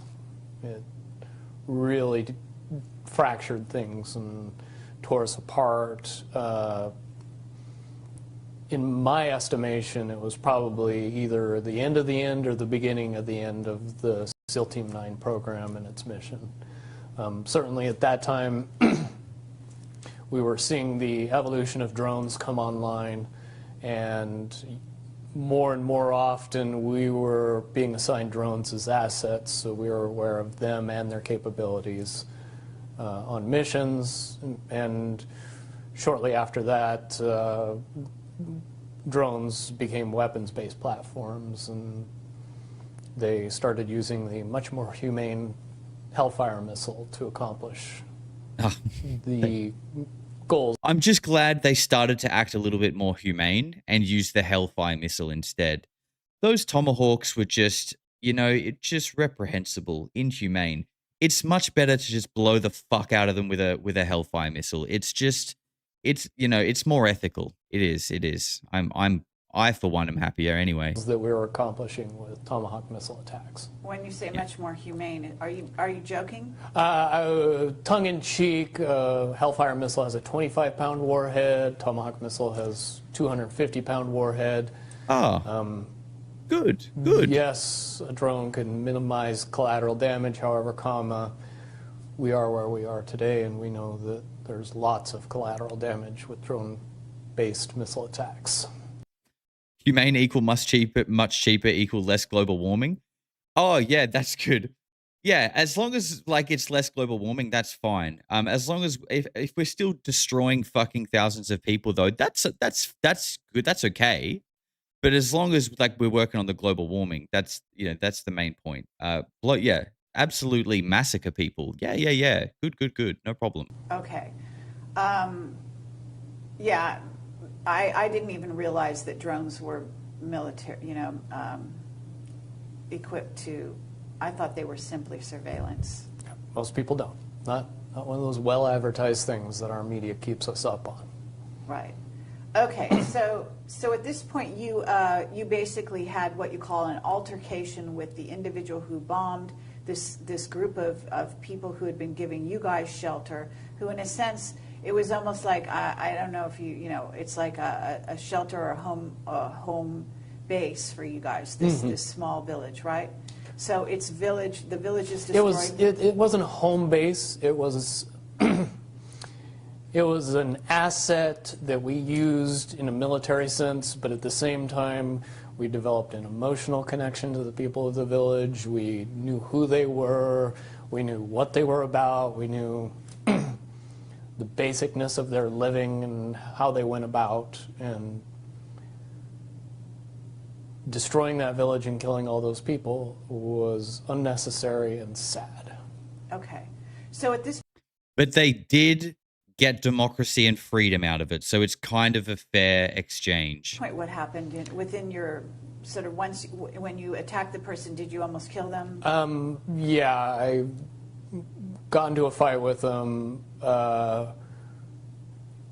Did go overboard, and the physical violence was enough to put him in the hospital and threaten his life. I'm pretty sure the only reason I was able to do that level of damage is because that person didn't fight back. Certainly we're evenly matched as far as hand-to-hand weapons combat at any other given time. the fact that I almost killed him doesn't seem possible unless he felt guilty and just didn't fight back. Okay. So at that One point, sec. what happened? At that point, it was pretty obvious to the powers that be that I was never going to be able to be used in the capacity that I was being used anymore. I was never going to be able to designate missile attacks and kill people. So I was taken out of service and put in a psychological hospital for 6 months. I spent most of my time in a drug-induced haze/coma, experiencing wild hallucinations, paranoia, and treatment programs that focused my mind solely on fear and distorted reality and believing in a bunch of things that were only manifesting themselves because of the drugs, the hallucinogens, the psychotropics. So they were basically messing with you at that point through, would you call it mind control techniques? I would more correctly characterize it as mind destruction or Okay. psychological destruction, stripping me from all reality as far as, up and down, left, right. Perception became something that was very fluid and could be influenced very easily. Okay. So, and this went on for 6 months, did you say? 6 months. Did Bonnie Blue used to be a man? What happened to the chat for the 2 minutes I was gone? I come back and people are talking about Bonnie Blue. What happened? But yes, I think she did. I believe she was previously known as Barry Black. Towards the end of the 6 months, the drugs stopped. I came out of my cloud, I guess is the best way to put it, and was told that I was being released from the military and that everything was going to be fine, and that they just made the decision that I my 10-year mark, which was when I was supposed to get out of the military. I was pretty happy about that, especially after the 6 months of what I would easily classify as torture. I would have done anything to get out of that. I understand. The teacher leaves the room for 1 minute. You come back and you guys are on the tables throwing shit around the room. God damn. Would you say, though, that, and you alluded to this off camera, the coincidence is a bit sort of mind-bending, if you will, that you actually got out on your supposed planned release date, Correct. had none of these other altercations, et cetera, happened along the way? According to my court-martial, I should have spent 11 years in prison. According to paperwork that I have, I spent exactly 3 years and 1 month in prison and got out at exactly the time I would have gotten out if I would have otherwise been discharged. So the two questions I would ask is, do we normally let people out 8 years early, and do we normally pay them while they're in prison? I don't think those would be easy questions for anybody to answer inside the military right now. And I've proven that since I've gotten out. There's so many avenues we could go down, and I did ask you to watch the video of Duncan O'Finian, which you weren't familiar with prior. Josh, how did you get involved in the Bonnie Blue issue? Your guess is as good as mine. To our No, interview. didn't know he even existed prior to you mentioning it. So. Okay, and do you want to say your reaction to seeing that? My reaction would be mostly based on my perspective and what I know. And in a word, the things that All I know is I was looking for a taxi and I ended up in the back of this blue truck, and then the rest was just Redacted. unfortunately. I heard and the information that he gave were eerily similar to many, many aspects of my training. It was quite spooky, the things that he went through and the things that I went through, how strangely they coincided. And I understand completely why you would bring it up, because they are, for all intents and purposes, parallel paths that we both experienced on some level. At this point, you got out of the military. What happened then? I got out in June of '01. I went back home to Salt Lake City, Utah, and got a construction job, and was going to be completely content putting all of my military past behind me and moving on with my life. On September 11th, however, that thought process got majorly interrupted when the Twin Towers were attacked, the Pentagon, and another flight was hijacked. It was at that point, based on my experience, that I looked at the events of 9/11 and drew much, much different conclusions about the whys and wherefores of the event, and some major, major problems with the popular story. All right, we're getting into the 9/11 stuff now. Okay, let's get back on track. Okay, I know we like to go off topic sometimes. Just to be clear, for anyone who doesn't understand, I did not meet up with Bonnie Blue or Barry Black for that matter. Okay, it's just a joke. Now let's try and take a deep breath and let's get back to the weird conspiracy chat. Okay, I need to go to the bathroom. I'll be right back. Based on what happened.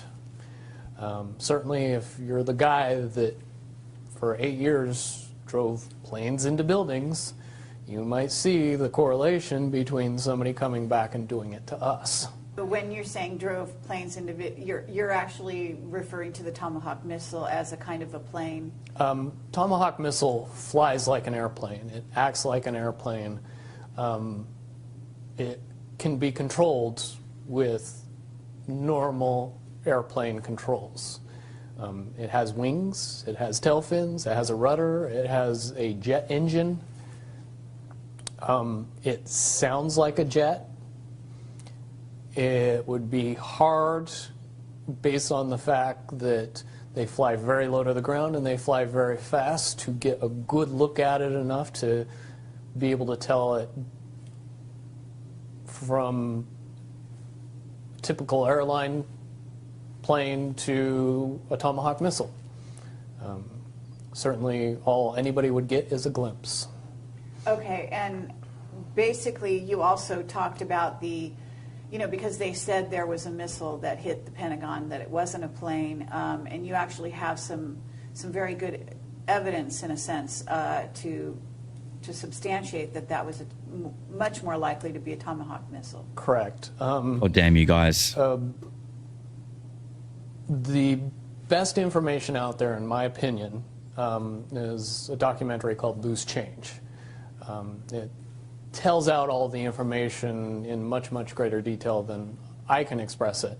Okay, while I was gone, I've been listening, okay, and I was actually paying attention and not talking about Bonnie Blue still, but I feel like we've heard that, like, there are pilots that have spoken out about the fact that to maneuver the kind of aircraft that flew into the Twin Towers, to get it that low and to maneuver it and hit the tower like that, it's not easy.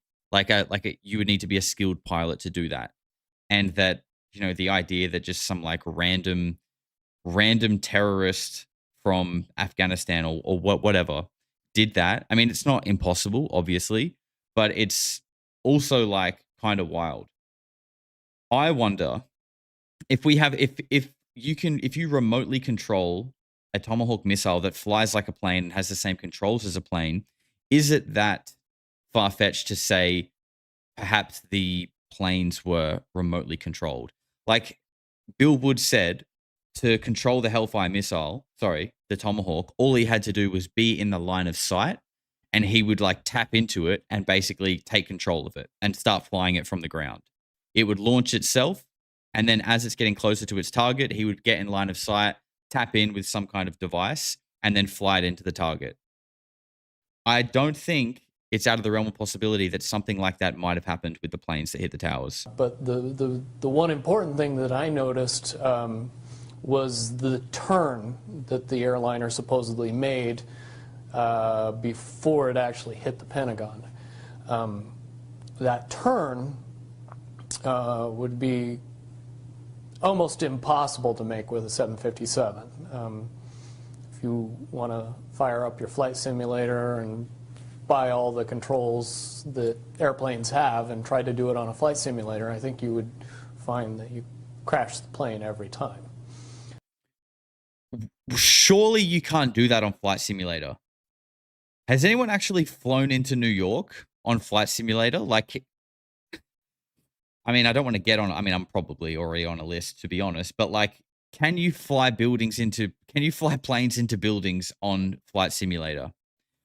This is all hypothetical, of course. Okay, I don't want to get on another list. But I'm just curious. I'm not trying to do it. I'm not practicing. Just curious. Because out of curiosity, I would like to see how difficult that is. Do we have any Flight Simulator enthusiasts in the chat? Have you ever tried it?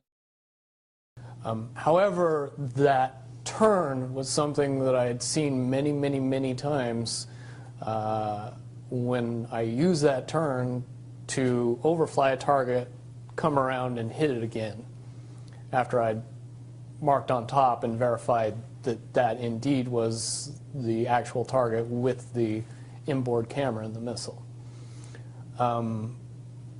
Also, where an airliner's wings are particularly susceptible to damage, and knocking over 5 light poles would be an issue when you were trying to control the aircraft at low and slow, like they were. Tomahawk missiles' wings are reinforced and aren't filled with fuel, and very, very hardened surfaces that make it so if the missile's ever attacked, it would still fly into its target. Certainly it could knock over 5 light poles and not even blink before it hit the Pentagon. Tucker Carlson has 5 podcast series about this. That would be great to go over here. I have seen that. I have it. I haven't really looked into it though, and I haven't really heard much about it, if they were actually good or not. But we definitely could do something like that for sure. The other eerie part about the whole situation is that it hit the Pentagon at the one area of the Pentagon that had just received a reinforcement or an upgrade that made it the most reinforced part of the building. The part of the building that would be damaged least by an attack. Couple that with the fact that there wasn't any jet fuel blowing it up, and that the wingspan of an airplane driving into that building doesn't match a 757. You model a Tomahawk missile and its flight path and payload and wingspan and all the other technicalities of it, and I think you would find that the estimated damage of what that attack would cause to the Pentagon at that particular area would fit very nicely with the actual damage that happened to the Pentagon in that particular area. And the fact. So this is a guy that literally flew Hellfire missiles. Tomahawk missiles, the more inhumane ones, the inhumane missiles. He flew Tomahawk missiles and destroyed buildings with them. And he's basically saying that the damage that was left in the Pentagon on 9/11 is not at all like, it doesn't look like a plane at all. It looks exactly like a Tomahawk missile. And like that's always been a weird one, right? Like people didn't really talk about that one as much. Obviously, the towers kind of, really overshadowed everything that day. But there is like that. I've seen this one security camera footage, and you can just see like the corner of the screen for like a couple frames. And it's not enough frames to even really call it a video. It's literally like 2 or 3 frames. But what you can see, and you get that mad like stretching blur effect of something that's coming in so quickly. It doesn't, like, it's hard to say, but it really doesn't look like a plane at all. It's too hard to conclusively say, but like the angle that it comes in at, I don't know. And I mean, just thinking about this whole thing, like all the things that happened on 9/11, it's hard to imagine that like you got caught with your pants down that much. I don't know. It just feels like it is. That they had evacuated, or at least that a lot of people were not there, and that didn't you also allude to the fact that it appeared that there was evidence that Cheney had been waiting for the in the other part of the building? In the documentary Loose Change, I see. it does have some pretty damning evidence that the vice president was well aware of the attack. Then again, you could look at the reaction of President Bush at the time that he was notified and assume that somebody knew something ahead of time. Well, his reaction would be stereotypical of that, in my mind. What you also Heidi, celebrating 10 months. And I just lost your message. Well, there it is. Appreciation post for Saturday Morning Weirdo Yaps. Big love to you all. Thank you very much, Heidi. Appreciate all of your support. One of the OGs. alluded to was the idea that you weren't the only one who, or your group, your SEAL team, weren't the only ones that had received advance warning of 9/11 during the time prior to that. Is that right? No, I would say most government agencies received some notification or some warning of the attack ahead of time. Certainly there's more than enough actual evidence out there today that's as easy as getting on YouTube and doing a search to find.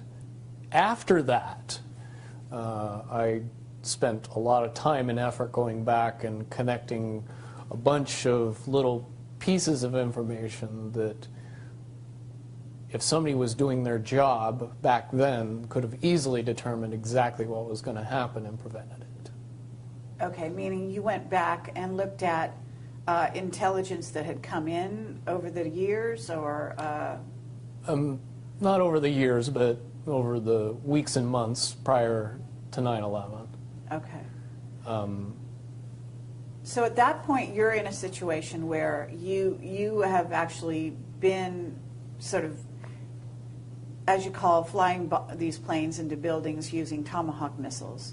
9/11 happens. You suddenly, in a sense, that's like a wake-up call, I would imagine. Oh, it was a huge wake-up call because now I knew what the incident involving pilots was all about. And if I knew about it, who else knew? Who else should have? It feels like we often talk about how COVID and 9/11 were sort of like big moments in our life, and we kind of feel like life has never really been the same after those things. And that both of them seem to be some kind of like way that the powers that be have tried to sort of exert control and enforce more of like a totalitarian sort of dictatorship state over the world, right? Like the control structure. What is it they always say? Problem, reaction, solution. I feel like I always get that wrong, but you know what I'm saying, right? They were both big instances of that. But what I find interesting is that in both of those events at the same time, a lot of people would say were like huge wake up moments for people, right? And it's interesting how I think anyone will agree with this, that we all seem to go through like spiritual growth and have like a lot of self-development, for lack of a better word. Like we sort of have this inner growth during times of turmoil, right? Basically, anyone who's had a real cushy life and like never had a problem probably isn't that like emotionally deep or very like spiritually in tune with themselves.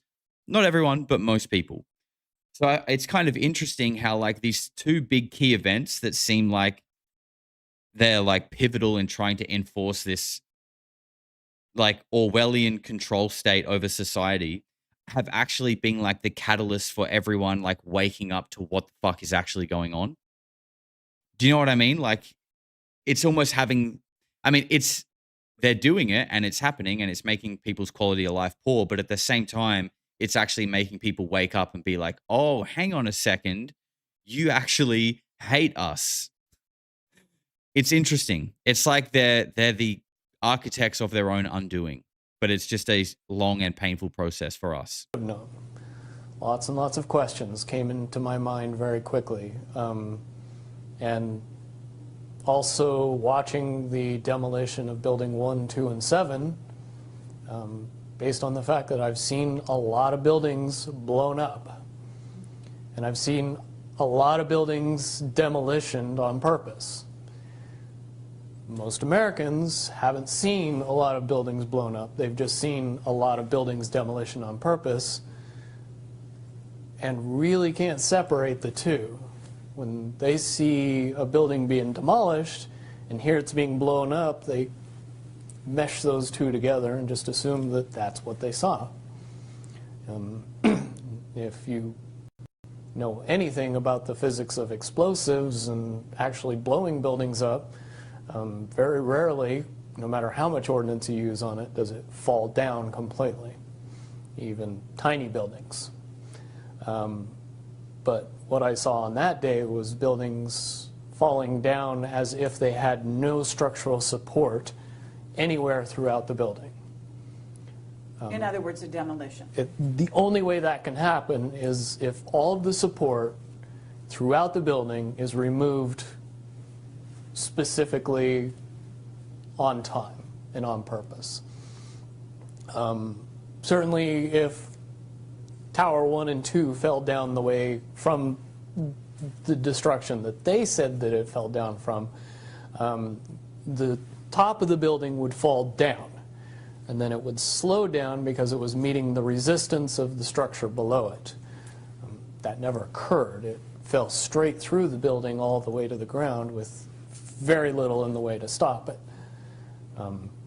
Again, any demolitions expert could tell you beyond a shadow of a doubt that that's absolutely impossible. You know what this reminds me of? And I feel like it's going to continue to, like it's just going to become more and more obvious. The way the towers fell and how people felt at the time versus how people are feeling nowadays, and probably going to continue to feel more strongly about the fact that it was more than likely a controlled demolition, just based on how it looked and like, you know, the facts about like the structural and the engineering, and that, you know, things just don't work that way. I feel like in time we're going to look at that footage of those towers falling, and the concept of it being not a controlled demolition is going to be the exact same way we look at like the Apollo 11 footage now. And we're going to be like, these motherfuckers watched this and actually thought it was real back then. I genuinely think it's going to have the same tone. I mean, it already kind of does, but it's going to get, as people just like awaken, become more intelligent, and just like as we evolve, we're going to look back at 9/11 footage and be like, these motherfuckers actually thought that tower fell by itself.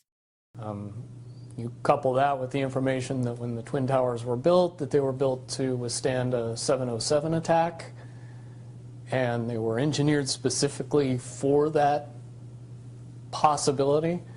And you know, the 707 and a 757 aren't that far apart in dimensions, fuel payload, fuel to weight ratio, actual weight, pretty much all the same thing.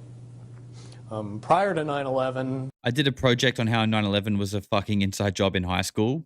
Very good, Ben. You've been a weirdo since early. I like it. What grade did you get?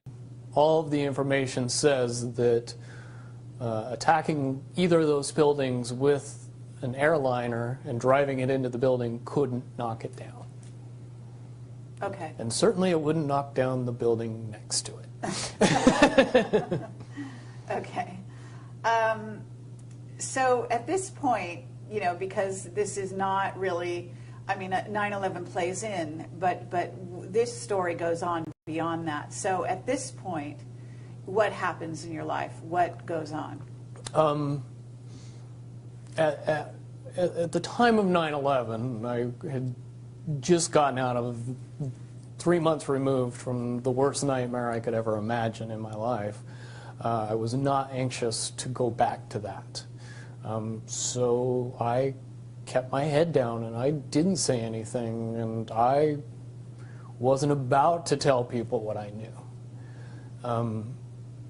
Things had to evolve more and more out of control, and eventually they did, to the point where, you know, I was hearing that Iraq possessed weapons of mass destruction, which I knew couldn't be possible based on the fact that we had blown everything up that could even be remotely classified as a weapon of mass destruction.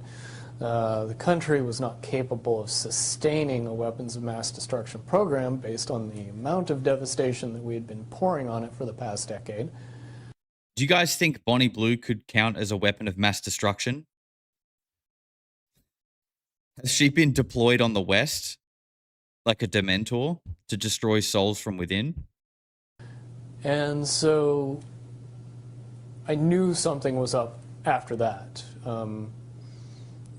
The enactment of the Patriot Act further solidified my problem-solution beliefs on what happened with 9/11. Ergo, we created a problem and then were given the solution.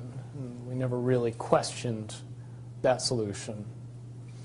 Never were really told that, yeah, but they attacked us because we had been attacking them for the past decade. Okay, well, the understanding, though, is that they actually didn't attack us, that this was an inside job on top of all of that. So certainly, if a Tomahawk missile hit the Pentagon, I do have some questions about what happened to the airliner that was supposed to have hit the Pentagon, and also the one that crashed in Pennsylvania. right, supposedly. Doesn't look to me like the crater of a full-size airliner. Looks something more akin to what it would look like if I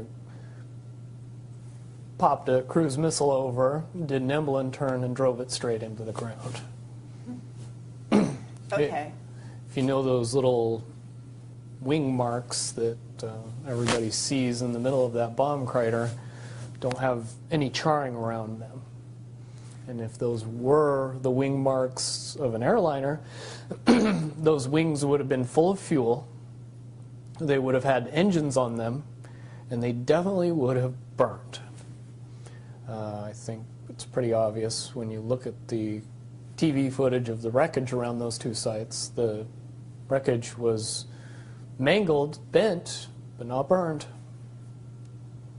At this point, you've had a wake-up call, and what happens in your life, because you also talked about a certain degree of surveillance, that you didn't just walk away from the military. At some point, you were under the purview of the DIA, is that correct? Yeah, everybody that possesses a level of clearance above top secret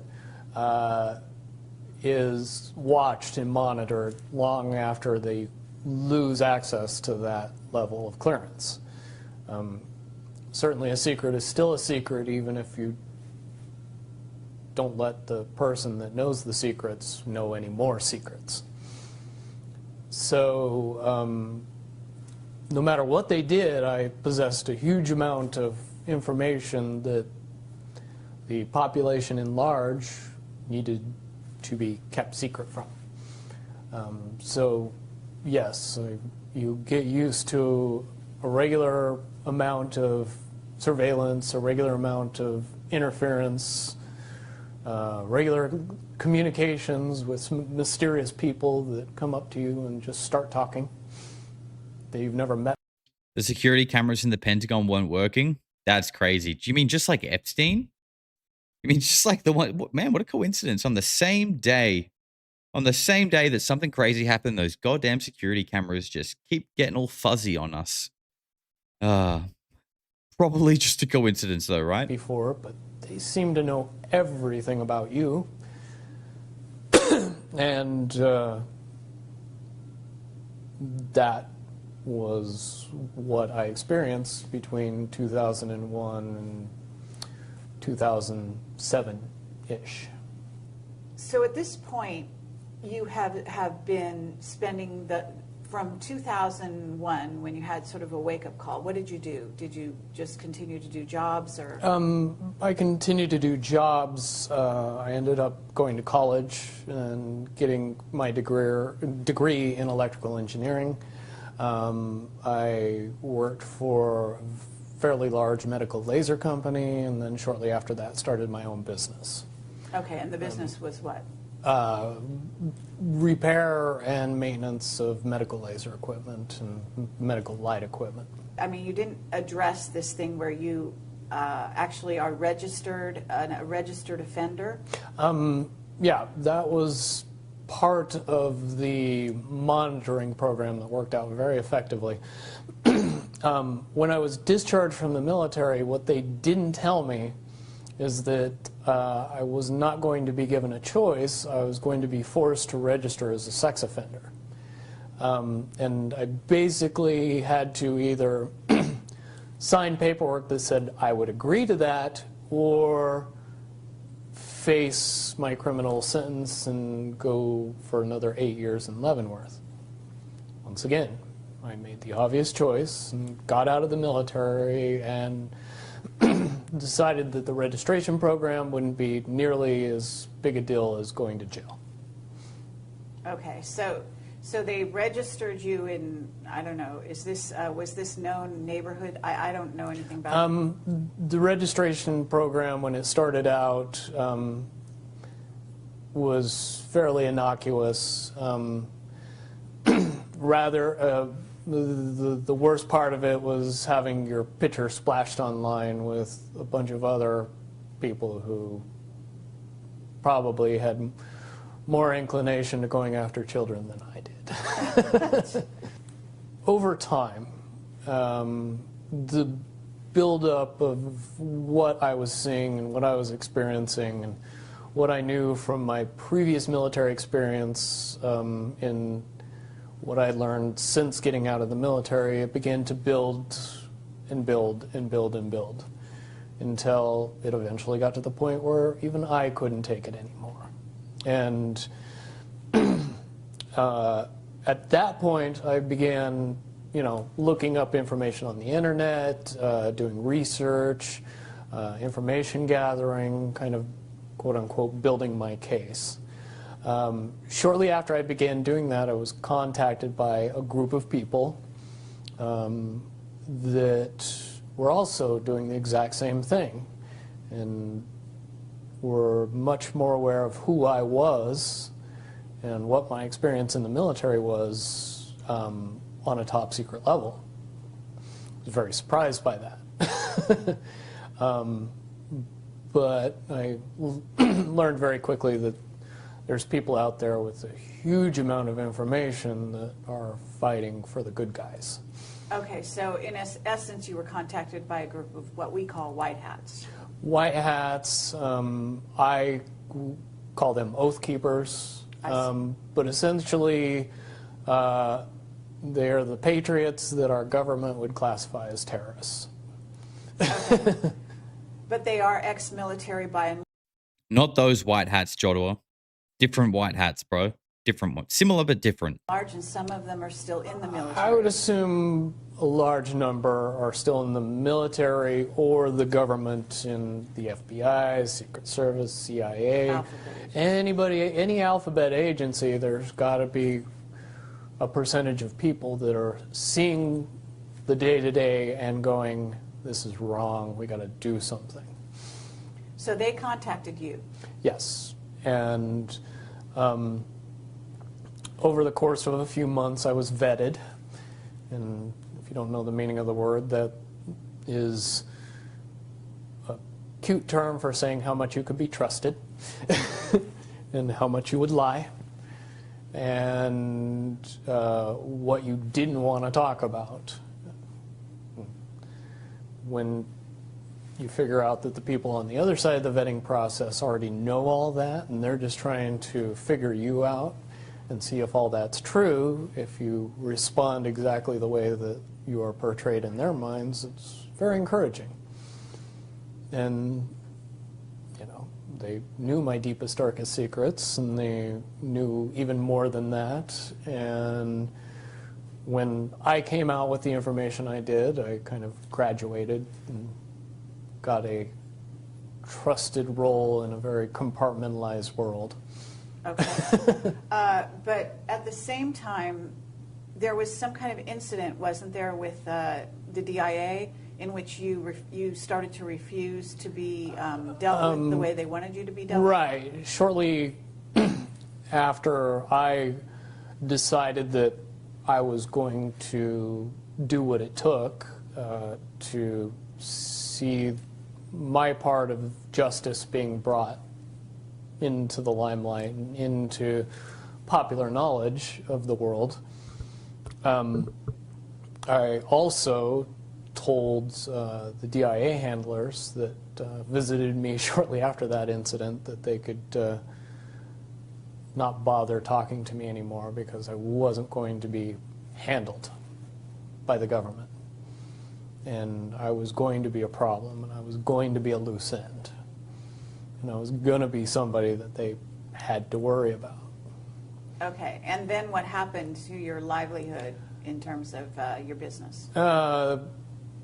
Josh, you probably have ADD, which is ADHD without the hyperactivity. Thank you for the diagnosis, doctor. Over the course of 2 years, my business was destroyed. My clients were all mysteriously notified of my sex offender status. Many of my neighbors were visited by the police and had information brought to light to scare them. Fortunately, they didn't know that my next door neighbor was my best friend, and I helped him get the house, so that's how I know this all happened. But basically, it got to the point where I was being followed by the police, Las Vegas Metro Police Department, when I was living in Las Vegas at the time, being pulled over, ticketed, arrested, and more or less harassed, both me and my fiance, on an ongoing basis. It reached a climax in April of last year, when the final straw, where they set up a massive amount of traffic enforcement for no particular reason whatsoever that they can explain, and pulled me over that day on the way to a competition, a bodybuilding competition, that I was going to be going to with my fiance, and it was the only way that they would have any idea of where I would be and when I would be there. And so they used that to their advantage. I have had several incidents similar to that happen, but managed to slip through their little nets every time since then. And fairly confident that I will continue to do that until such time as I have the opportunity to make it so that can't be used against me as a weapon anymore. And this video should be a big part of that. Is this guy still alive? As far as I sorry, is this guy still in jail? No, as far as I know, he's alive but not in jail. And he does have a few more videos out that were taken, I believe, like at least like a year or so after this, and they're from like a tent. and he looks like he is sort of like kind of on the run or something. I haven't watched them fully yet. I've listened to one of them though, and they look really interesting. And that's why I wanted to watch this first, so we can just kind of like gauge him from here and then kind of go through them chronologically. So you're working with this group, and one of the reasons you came to me was actually because of this Defense Authorization Act. Yes.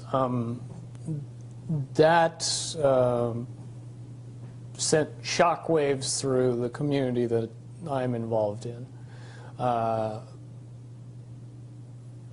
Basically, that is the final straw of the complete erosion of constitutional rights.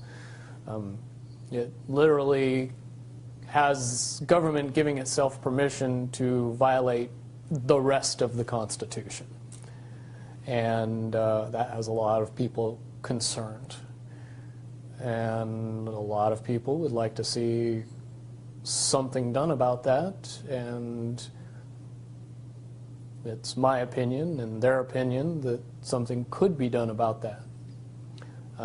Because, quite honestly, we are a false flag away from enacting all of that legislation that's just been created. Right. I would agree with you on that. One disaster away from lock up everybody who we say is a terrorist, and nobody will question who's a terrorist. Right. So you and this group are basically, in a sense, coming to Camelot to get a hearing for you specifically in relation to some of the things that have happened to you, right? But at the same time to bring notice to the public that this Defense Authorization Act is going to be a huge, well, it is a violation of every constitutional right out there, but that it pushes the envelope to such a degree that it must be dealt with. And you're suggesting certain strides be taken, right? Yes. It's a very simple process if you understand how the problem-solution effect works. In order to create the problem, you can't have everybody know about it. You can't have everybody talking about it. You can't have everybody saying, well, yeah, now we're just waiting for the next false flag. If that's... Aliens. It's aliens. The next false flag is that we are under threat from aliens.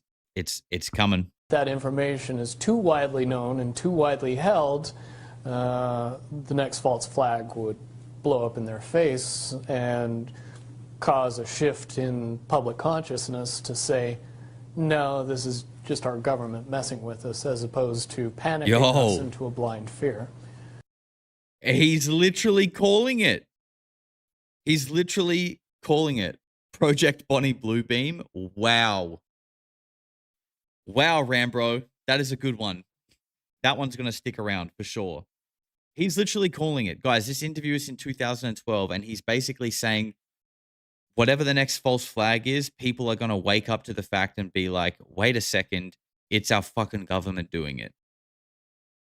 This is crazy. This is actually kind of crazy. We don't have long left. Let's finish it off. Right, so we'll then allow them to go to war in a full-fledged war, right, instead of this this sort of sporadic war that they're conducting, right? Correct. And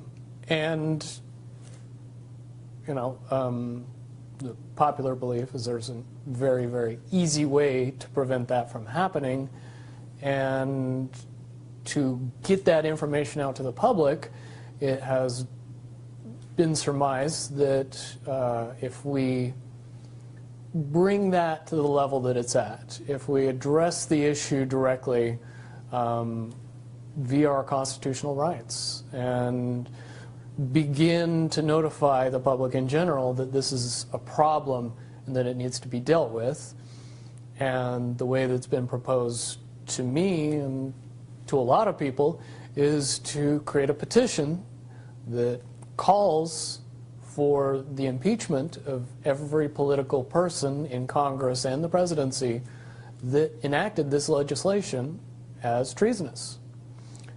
because it is treason to attempt to alter the Constitution through an unconstitutional means.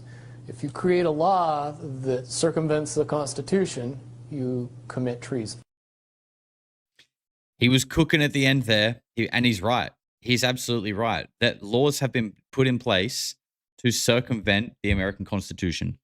And that is why that is why it seems like the world has descended into this like chaotic mess that it is in today. You've got the military industrial complex just doing whatever the fuck they want. The war machine just keeps on turning and getting bigger and bigger. And it doesn't seem, well, no, look, I don't want to say it doesn't seem like it's getting any better or going to stop, because I would say now more than ever, it feels like people are at least aware of the fact. Like Bill Wood just said there, like it feels like another false flag is coming, or whether you want to call it a false flag, it seems like we're heading towards some kind of boiling point. Like the trajectory of the way things are going, it's like it can't continue to get worse and worse for much longer. It's already pretty much fucked. Do you know what I mean? Like something's got to give at some point pretty soon. And it kind of feels like that give is going to be something like COVID. You know what I mean? Like they're going to try and something's going to happen and they're going to be like, oh, well, guess you have to go lock up in your house again for a year. And if you want to go to the groceries, you're going to have to inject this booster into your head 17 times. But it's up to you, though. We're not going to force you to get the booster, of course. It's free choice for everyone. But just if you don't get it, you just can't go out and leave your house or get basic groceries or any other necessity to actually stay alive. But it's completely your choice because we care about freedom of choice here. So that's what it feels like we're headed towards. And I really hope whenever that happens, if it happens, that we are collectively kind of like aware enough to be like, actually, fuck you. And I don't know, the next crusade happens or something like that. No, I'm kidding. Kind of, but kind of not also. Guys, thank you for hanging out today. I hope you had a good stream. It was a long one. I'm glad we did it, though, because there is more Bill Wood content to get into, and I'm actually really enjoying listening to what he has to say. So I think we will continue doing a little bit more Bill Wood probably next week. We may have a show tomorrow as well, but we will have lots more content coming up. So, guys, please, if you haven't already, subscribe to my other channel down below, Jostradamus TV. You can support me by becoming a member. It's only $5 a month. You get access to the members-only section on Discord, members-only live streams, videos. You can also get yourself some merch. Look at that. Premium Touchgrass tee. That is one of my favorites. That's at polarity-store.com. But I just appreciate you guys being here. So I hope you enjoy the rest of your night or your weekend. Be good, be kind, get outside and touch some grass. And I'll see you all next time. Peace. Eventually people are going to say, what the hell is going on? No matter how far you go into the dark, when you flip, you go exactly the same place to the light. In our galaxy. Everything. Because everything is in balance. Everything is a polarity. I think it's just going to get weirder and weirder and weirder, and finally it's going to be so weird that people are going to have to talk about how weird it is.